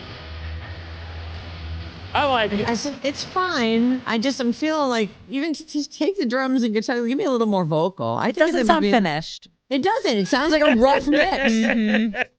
And maybe it is. Maybe like it's it. a rough mix, but it sounds, I like them Maybe. very much. And it is true. Sometimes, like, we'll record things off the internet and rerun them, and they do sound funky. And then you hear the real version and go, oh. The speed is off or whatever. That definitely happens. Looks like September 8th, they start the tour at the Golden One Center, Sacramento, and then the Chase Center on the 9th of September. 9/9/26. I'm super. And you know what's coming up that I'm super? Is it Bottle Taylor's Rock. wedding? No, Oh. it's Bottle Rock. Taylor's wedding. Oh, I'm going to talk At length about Taylor's Great. wedding Let's now. do it. I'm excited for Bottle Rock, too. So there are a zillion rumors flying around. Some places are like, yep, this is confirmed. Other places are like, well, we got a source. So I'll just tell you what I know. All right. And we'll see how any of it shakes out. Supposedly, they're not caught up in the pressure. They're keeping things light, and that's because they're rich. They go, here's some random ideas we have for the wedding. Wedding planner, get to work. It looks like they're saying that because originally she wanted to do a huge blowout. Like we're gonna make it huge. Now it looks like they're taking it down to about 150 people. No. Yes, 150 people. And it will still be star-studded, but they're going to keep it to, for them, 150 people is smallish. That sounds impossible. It's like 75 couples. Now split that between her and him, and that's like 30-something invites. I don't believe this part of your story at all. This is truly just all the things I'm telling you. Okay. Where is this coming from? Sources. This particular one is on Yahoo Entertainment. Okay. But I saw it in two other sources this morning, was the 150 number. So they're saying here, the list is still long enough that it looks like it's going to be June 13th in Rhode Island. She's got a place down there. It's very ritzy parts of Rhode Island. And especially, if you have to assume Taylor found the ritziest spot and just said, oh, look at this, right on the ocean. You have to walk down a little grade to get to the pool, which is down there. But it's like this mansion right on the ocean. And then down the street, there's a place called Ocean House, which is a seaside resort. So some people are going to stay at the house because it's, a gigantic mansion. And then everybody else will have to stay at Ocean House or whatever accommodations they make for themselves. They're saying here there's a ceremony and, of course, all different private gatherings associated with the wedding, and they're going to be split between the two venues. Some stuff will be hosted at the house, some stuff at Ocean House. But apparently there are alternatives for every scenario. Taylor always has a plan B and a plan C for everything, according to this source. Who is actually coming? Sources say that they've invited about 150 people only. It won't be a huge wedding, but there will be many celebrities. Well, duh.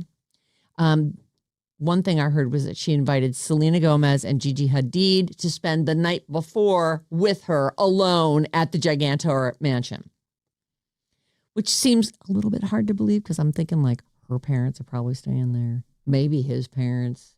They just have so many people. And the Himes sisters, her besties. Yes, I know. Well, they're all going to be there. She's not having a wedding party. She won't have any bridesmaids. But, I'm doing that too. Oh. Twins. So while she's not having an official wedding party, she does have all of her special friends and their guests. Yes, Vinny, your hands up. So he won't have people either? No, we're just gonna do just the two of us. Okay. Everyone we're inviting is very special to us, so didn't feel like we needed to single anybody out. And we really want to focus on just the two of us. But he's still gonna do a bachelor party. He is. It's in the Bahamas, and it's a Oh, you're talking about Travis. Travis. I was talking about Susan, but yeah. Oh, sorry. No, As you were talking, I thought we were talking about. fair enough. Tell me. Maybe Susan will want to steal the idea. Does he not know what he's doing for his bachelor party yet? Well, he's kind of focused right now on the whole not being able to walk thing. Oh, So He was injured, everyone. he had a surgery Yeah. this week. Lots and lots of celebrities. Of course, plenty of people from Travis's team are going to be there, and his brother and his whole family. And I guess he's good friends with actor Miles Teller. I don't see Blake Lively on any of these lists. Well, Miles Teller and Kelly Teller and Taylor definitely had a hot and heavy friendship at one point, but it's unclear if they're still close. Well, they say Miles Teller will be there, and that they're actually putting him on Kelsey's list of close friends. Huh. Emma Stone apparently is a close friend of hers. For sure. I don't see Blake. It doesn't seem like they're friends anymore. It's hard to believe, but but I just don't believe this 150 person thing. I know. It does I seem don't either. small. Well, I mean, guess I'm we'll assuming see. that there would be a lot of people that like you don't get a +1. Like you can come, but no +1s. I realize people can be multidimensional, and who knows? I don't know this lady, but the lady who went on a 2-year, 3-hour tour known as Eras. Here's my whole career tonight.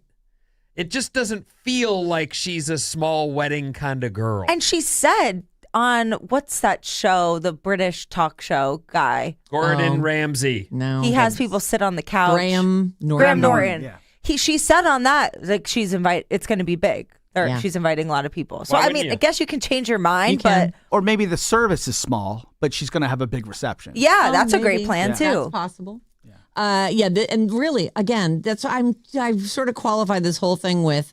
I saw slightly different versions of all the same story with the same alleged source. Like, who the hell are these people? But there are people who work for vendors. There are people who know, Hell. who the hell is that person? She is, let's see. They are saying, these sources, you can expect the wedding to skew traditional. They actually said it's going to be a traditional tiered cake with this, with some space in between each layer. Taylor's dad's going to walk her down the aisle. All the classic touches like the father-daughter, mother-son dances. And why the hell not?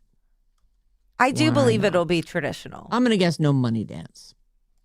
Let me see if there was anything different in this story here. Yeah, I'm not putting money in. No way. Yeah, I'd be like, how about you hand out money Yeah. during the money dance? What's a money dance? What? It's a dance they Oh, do geez. where I didn't know about this until I moved out here. I'm not sure how prevalent this is, but there's a dance where you're walking around and they say it's the money dance, and everyone comes over and gives. You bring cash You to bring a cash wedding to give for the dance with the bride, and you fill her pocketbook or her belt. and Yeah, you they've got Or some kind of or, cash or pin it to receptacle. her. I know in our family, Italian side, you'd never go to a wedding without a money dance.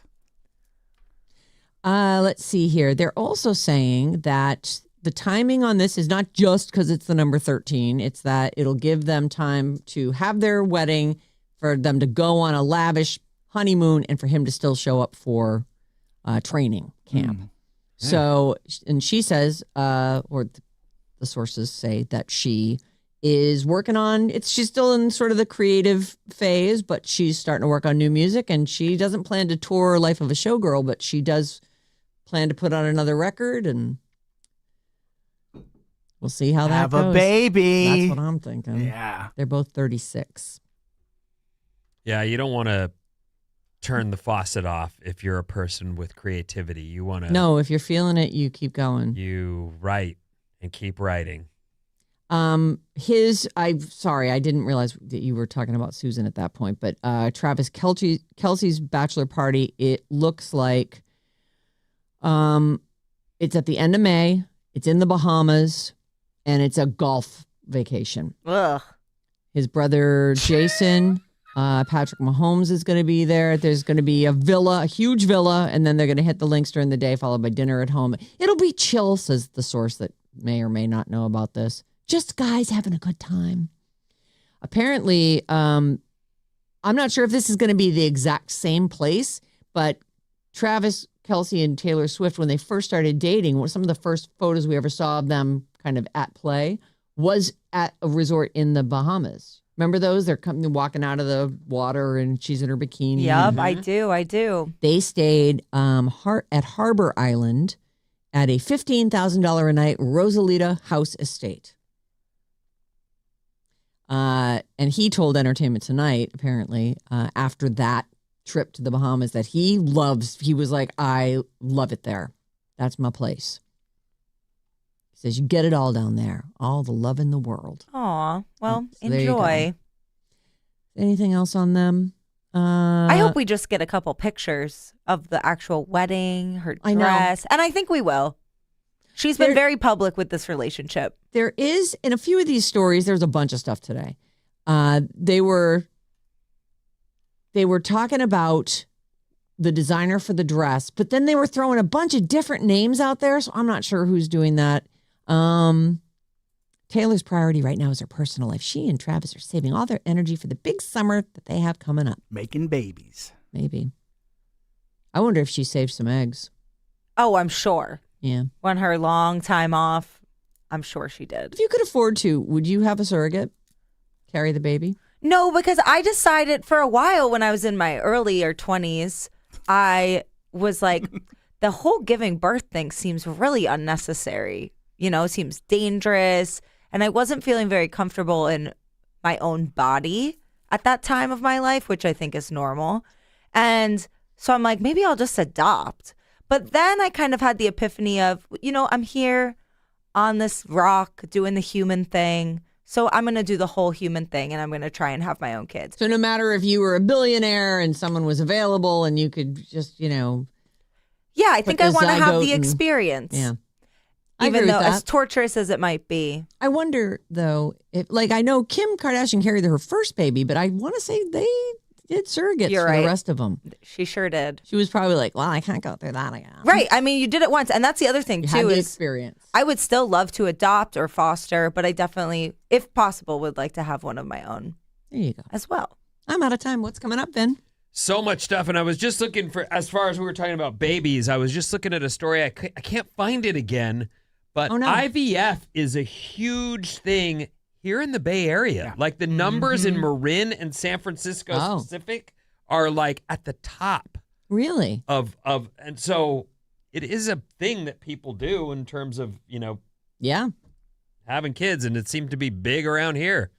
IVF would include people who saved their eggs, right? It would include that. Okay. I can't find the story, so you just have to go with that. We believe you. All right. 1 in 3 Americans are doing this and more after these.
Wow, wow, wow, wow, wow. Wow, wow, wow. Alice 97.3. Sarah Vinnie, Alice's Morning Show, our YouTube page. It's up and rolling. We want subscribers. Click over there. Find us at youtube.com/@RadioAlice973 and then subscribe. Even if you never come back again, please subscribe. But while you're there, you can watch clips from the Sarah and Vinnie Morning Show or stream us live all morning long on our YouTube page. If you've already subscribed, thank you so much. You're very much appreciated. Now get over there and smash that subscribe button. What's up, everyone? This Alice Report is brought to you by your final chance at an Alice Escape with Bruno Mars live in Miami. Download the free Odyssey app and listen to Alice 97.3 for a minimum of 1 hour for your daily entry for a chance to win a trip for two to see Bruno Mars on September 19th at Hard Rock Stadium in Miami. The trip includes round-trip airfare plus 2 nights hotel stay for winner and a guest, courtesy of Atlantic Records. This is a national contest, but it's easy. Get the Odyssey app and listen. Just so fun. That is such a great prize. I also believe it's a great prize. I would love to go to that. All right, here's what's happening. The first thing was kind of on this first story is about, we've talked about microneedling your butt. And your face, apparently. Yeah. And dermabrasion. Yes. 1 in 3 Americans are aging preventers. What does that mean? That means they're working on trying to slow the effects of aging. Is it working? It does. I think there are a lot of things you can do that aren't plastic surgery. Mm-hmm. We're very used to the photograph of, I don't know, Ozzy's wife Sharon. Right. And you go, oh my God. But then you go, well, she's 80. Yeah. She does look pretty good for 80. I mean, it is true. I mean, the alternative is you look like you're an 80-year-old. right. She's 73. Okay, whatever. She looks like she's 80, but has de-aged down to 60. Right. Well, just look at me. I do the retinol and the face cream, and I look maybe 35. No? Yes. Data from YouGov's latest report shows that 35% of U.S. adults fall into a category of aging preventers, those who say it is important to prevent the signs of aging. And it's all around us, so we can't help but fall for it to some extent. Yeah. Some people would say, I like my job and I just want to keep doing it. And an actress might say, yeah, that's what I'm doing too. Right. I'm so just I trying need to do some touch-up. Now, I can't have the camera showing my neck waddle. I need to Right. not have a neck waddle. Yeah. I'd love to not have a neck waddle, but Well, we all would, but there it is. Right. It's part of getting old. So it's one thing to wish for it and another thing to actually be like, well, I'm going to do something about this and then do it. Like, Cut me! Yeah. Cut me, Just under like, here. can you just tighten that up a little bit? You don't have a lotion? You don't have a firming lotion that Yeah. can fix this? You always say it, and I've definitely experienced it. Like, you'd be looking at your phone, sitting on the couch, looking at your phone, and then, like, the screen goes black or whatever for a second, and you can see your own reflection in there, and it's just like, oh my God, 12 chins. What is happening? The posture's the thing. The Yes. other day, I swear to you, I know that we're photographed more than and we get put on social media, and it's just part of the gig, and it is what it is. Yep. That's fine. We're I'm on not live mad at it. TV all morning on But YouTube. there's this. Bob walked in and said, I got to grab a photo, and took a picture and then posted it. And then I looked back at it and went, posture, bro.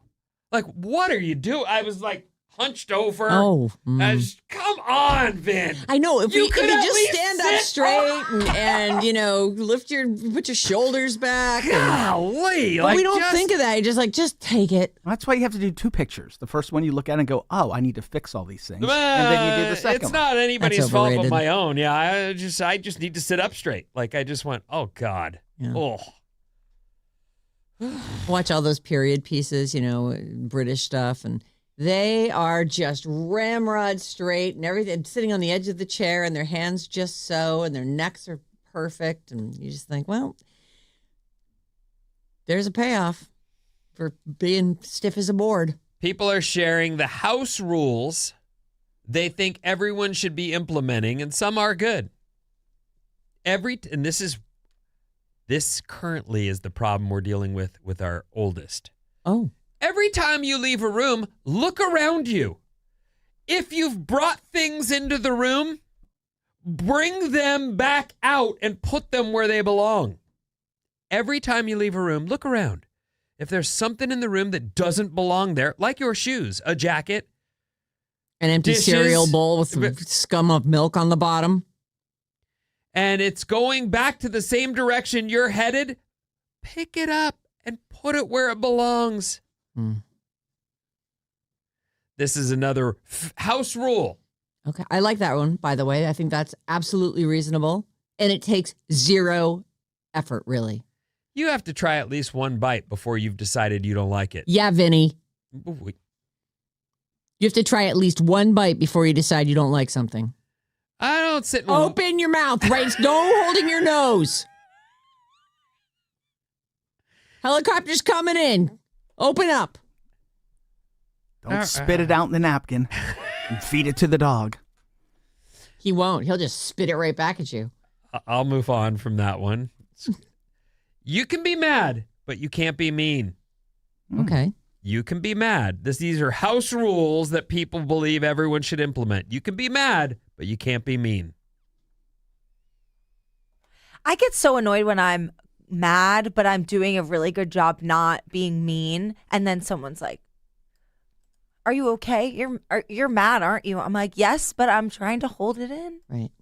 So I'm trying to be respectful. And if you poke me, then I'm going to start yelling." I know. When someone asks, yes. Yes, Vinny, your hand's up. I have trouble understanding mad. You? Yeah, I know. It's crazy, right? Who pushes you to mad? I've Is it seen her mad. Susan? Yeah, I guess. She gets mad sometimes. Yeah. All right. I do very tiny explosions, All right. you know? I don't. Tiny earthquakes. Yeah. Come into this room. She gets mad at me every day. Well, Not you're, true. you're easy to be mad at. So Asking for it much? No. Okay, can I move on? Sure. All right. Please. Sorry, I was just trying to add some color. Winners clean she's up. mad. Winners clean up the game. Oh.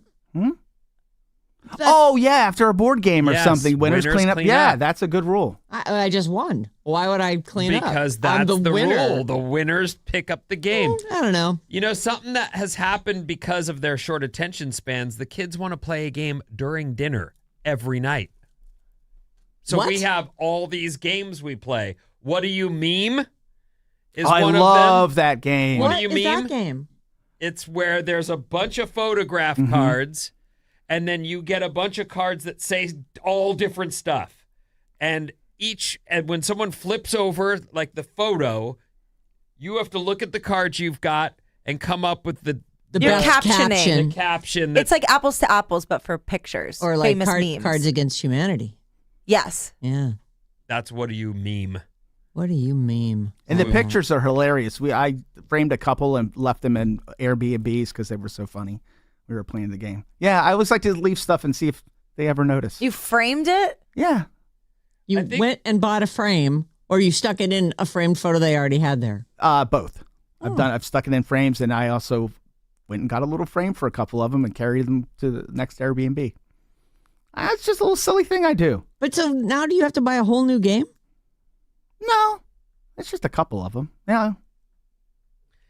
I don't. I just am saying I get roped into this, you guys, can't you just eat? And we'll have a conversation about our lives? Or forget about just eat. Can we eat? You know, I used to have dinner a lot in high school at other people's homes, and one home that I frequented a lot, they had this box of cards, I think it was called tabletops, and it was questions. So it was to spark conversation at the dinner table, and we would end up sitting there for hours just doing chatting. questions. Yeah, it was so fun. Sharing memories. There's another That's one we fun. play called Headband. I think it's called Headbands. And you have you know this one? Oh, yeah, of course. Ellen DeGeneres. You get all these headbands, they're little plastic, crowns or whatever with a little spot in front. And then you pull a card unbeknownst to you and you put it on your hat. And then you have to ask them, what's on my head? You're thinking of Heads Up. It's where you have your phone. Same thing, Okay, though. But yeah. yes, No, I but was yes. I was thinking of the phone version. You're like, is it a fruit? No. Is it Jesus? No. But then Yes. That doesn't sound fun. Well, That sounds pretty fun. It's what the kids want to do. But I find myself just going, can't we just put food in our mouths? Well, you're in a hurry to leave. Well, of course I am. you know.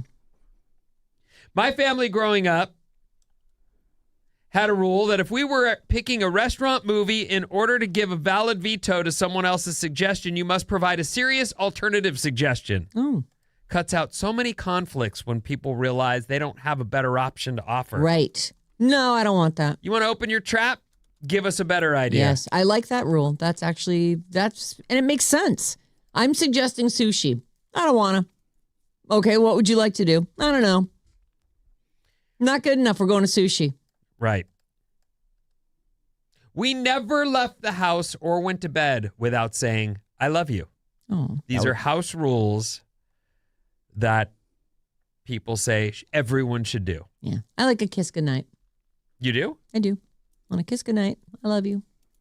Does See he you come tomorrow. in and like tuck you in, or do you do this before you go to bed? Yeah, before I go to bed. Before you I'm like, walk all right, off. I'm off to bed. Give me a smooch. I'm so glad my mom and I always did that. On the last night that I was with her before she passed, I knew I said I love you on the way out because I always say that to her, Yeah. like coming and Aw. going. So, I tell my kids every single day yeah, that I love them It's great. individually. It's good. you too, love you. Yeah. It's easy to let stuff like that go You just and not be saying it all the time. And it's, and then it gets like a gulf between you, you know? Like, I know you love me, but you never say it. Oh, no. I have a friend who didn't say it to his daughter forever and was like, I don't know. I don't even know how to say Just it anymore. say it. And Push I the told him, words I out. say That is this to tragic. my kids every single day. Well, and I'll say things like, do I love you? And Edie will go, of course you do. You're right. I do. So much. You got that one right, kid. Mm-hmm. 800-400-3697 is our text number, and Maddie is on the show. all right. Let's see what we got here. Maddie is on 707. Oh. We had to change our sign in the studio because they're wondering who pushed the report button during the music. Have a great day, guys. Oh. I Everybody's been accidentally asking. Clicked Yeah. it. And it was, And we're back to it's zero. just right there. How many days did we make it? 3. 3, Oh. What's our record? 5. 5, I think. And 3 of those were Maddie's. I've never made it a full week. You will. That's what I'm aiming for. You know, I was like, oh, this is great. I almost last hour, I was like, oh, that's close enough. I should just put the 4 Well, on there. This will perk you right up. All right. We're going to leave here and go to a meeting. Oh, I can't wait. It's going to be great. Let's play a game first, shall we? Yeah, let's do that. How old's that guy? 69. Let me see if you got it right or not. Nope. Nobody is. Here's a clue for you. Nobody is 69 on my list today. No points for you, Bob. How old is Bob? You have to go first. And by the way, Vinny comes into this with a point. I think he guessed somebody's net worth. Yay. Michael Fassbender, Magneto in the X-Men movies, the android in Prometheus, and its sequel, Alien Covenant. You've told us some Hollywood dirt about him as well. Is it that he's hung?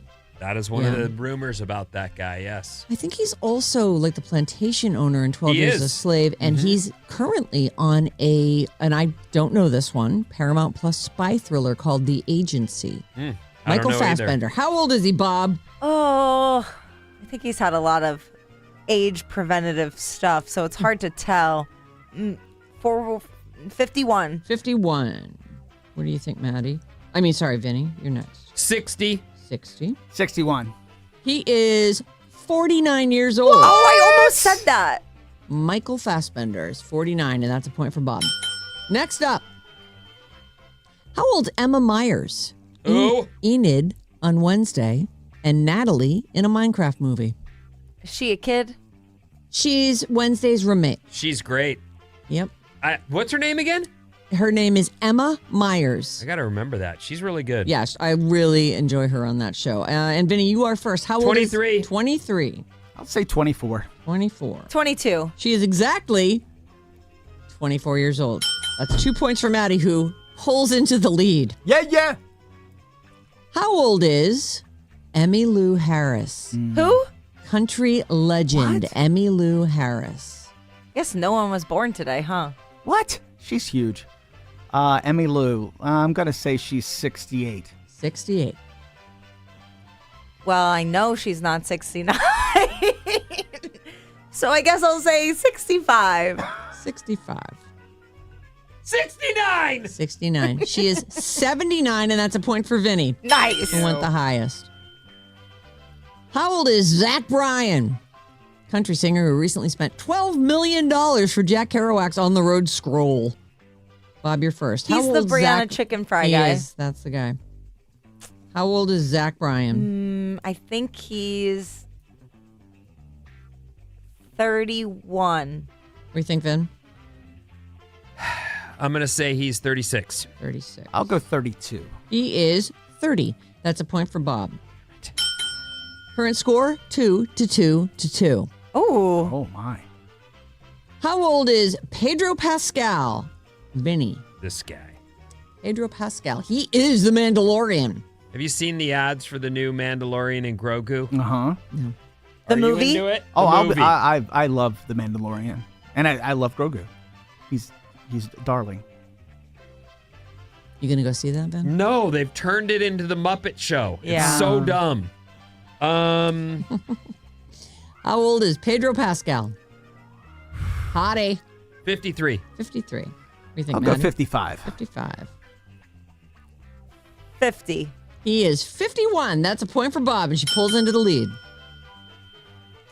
How old is Jesse Plemons? He is the crazy dude in Begonia. He's playing Plutarch Heavensby in the upcoming Hunger Games movie, Sunrise on the Reaping. And I know him from Friday Night Lights, where he was Landry Clark. I'm pretty but he's sure. also married to Kirsten Dunst. Yeah. And he's the bad guy in the Jungle Cruise? Cruise movie. Okay. The one with starring The Rock and Emily Oh, Blunt. yeah, Emily Blunt. I think he's the bad guy in Oh. that. All right. Jumanji? No, Oh. the Jungle Book. Jungle Jungle Cruise. Cruise. Jungle yeah, Cruise. they did do a Jungle Cruise Yeah. movie. And then he's also wasn't he in the coke the crystal meth Oh, yes, he was. He was in Breaking Bad. Breaking Bad. Oh, Yeah. all right. He's like a forgot guy about that, that. you all know. Yeah. But when they say his name, you go, huh? I always think Jesse of him as Plemons. fat-faced Matt Damon. Yes, Oh, yeah, a okay. little bit. Sure. He's pretty skinny in Begonia, though. What's the question about him? How old is he? Oh, how old and is Bob he? is first, I believe. Not positive, but I think she's first. Oh, no. Actually, Maddie's first this time around. I'm going to say he's 48. 48. What do you think? Bob? 52. 52. 47. 47. He is 38. What? That's a point for Vinny. He's 38? Oh my God, Jesse Plemons. I'm so sorry. How old is Christopher Maloney, Detective Stabler on Law & Order SVU and its spinoff, Law & Order Organized Crime? The only thing I know about Christopher Maloney is he has the roundest butt in primetime television. And Bob, you're first. How old's Christopher Maloney? Timeless. No. I need a number. 60. 60. What do you think, Vinny? I'm going to say 70. 70. All right. 59. 59. Yes. He is 65. So Bob and Vinny split that point. All I right. guess I got to go to. Do I have anybody left? Do you have anybody left? I can Ask us, just make a question up and we'll No, just see here we who go. can Yeah. answer it. What year? This is a tiebreaker for Bob and Vinny only. Spanish. When did this happen? Spanish explorer Ponce de Leon landed in Florida in search of the Fountain of Youth. What? Heard me? Spanish explorer Ponce de Leon lands in Florida in search of the Fountain of Youth. When did that happen, Vinny? 1612. 1550. 1513, and that is a point for Bob, and she has won the game. Fountain of Youth. Love to find that sucker. What's my name? My name is Bob. Yeah, right. Yeah, right. Goodbye. Tomorrow, 7 a.m. Bad advice. Still time to get a bad advice, and I am going to read through them tomorrow and Hey, just see if I everyone. put the best ones. Come to a meeting with us. You've been with us all morning. You Come should with come us to the a meeting as well. You're gonna I love agree. it. We could go live from the meeting if you want. Oh, let's go live on Insta from the meeting. I actually do have I think a little video we should make. Oh, boy. Oh, nothing. No. Well, we've Never only mind. got 5. Tomorrow, Don't be a bad hero. advice Have a at good 7 one. o'clock. We'll see you tomorrow.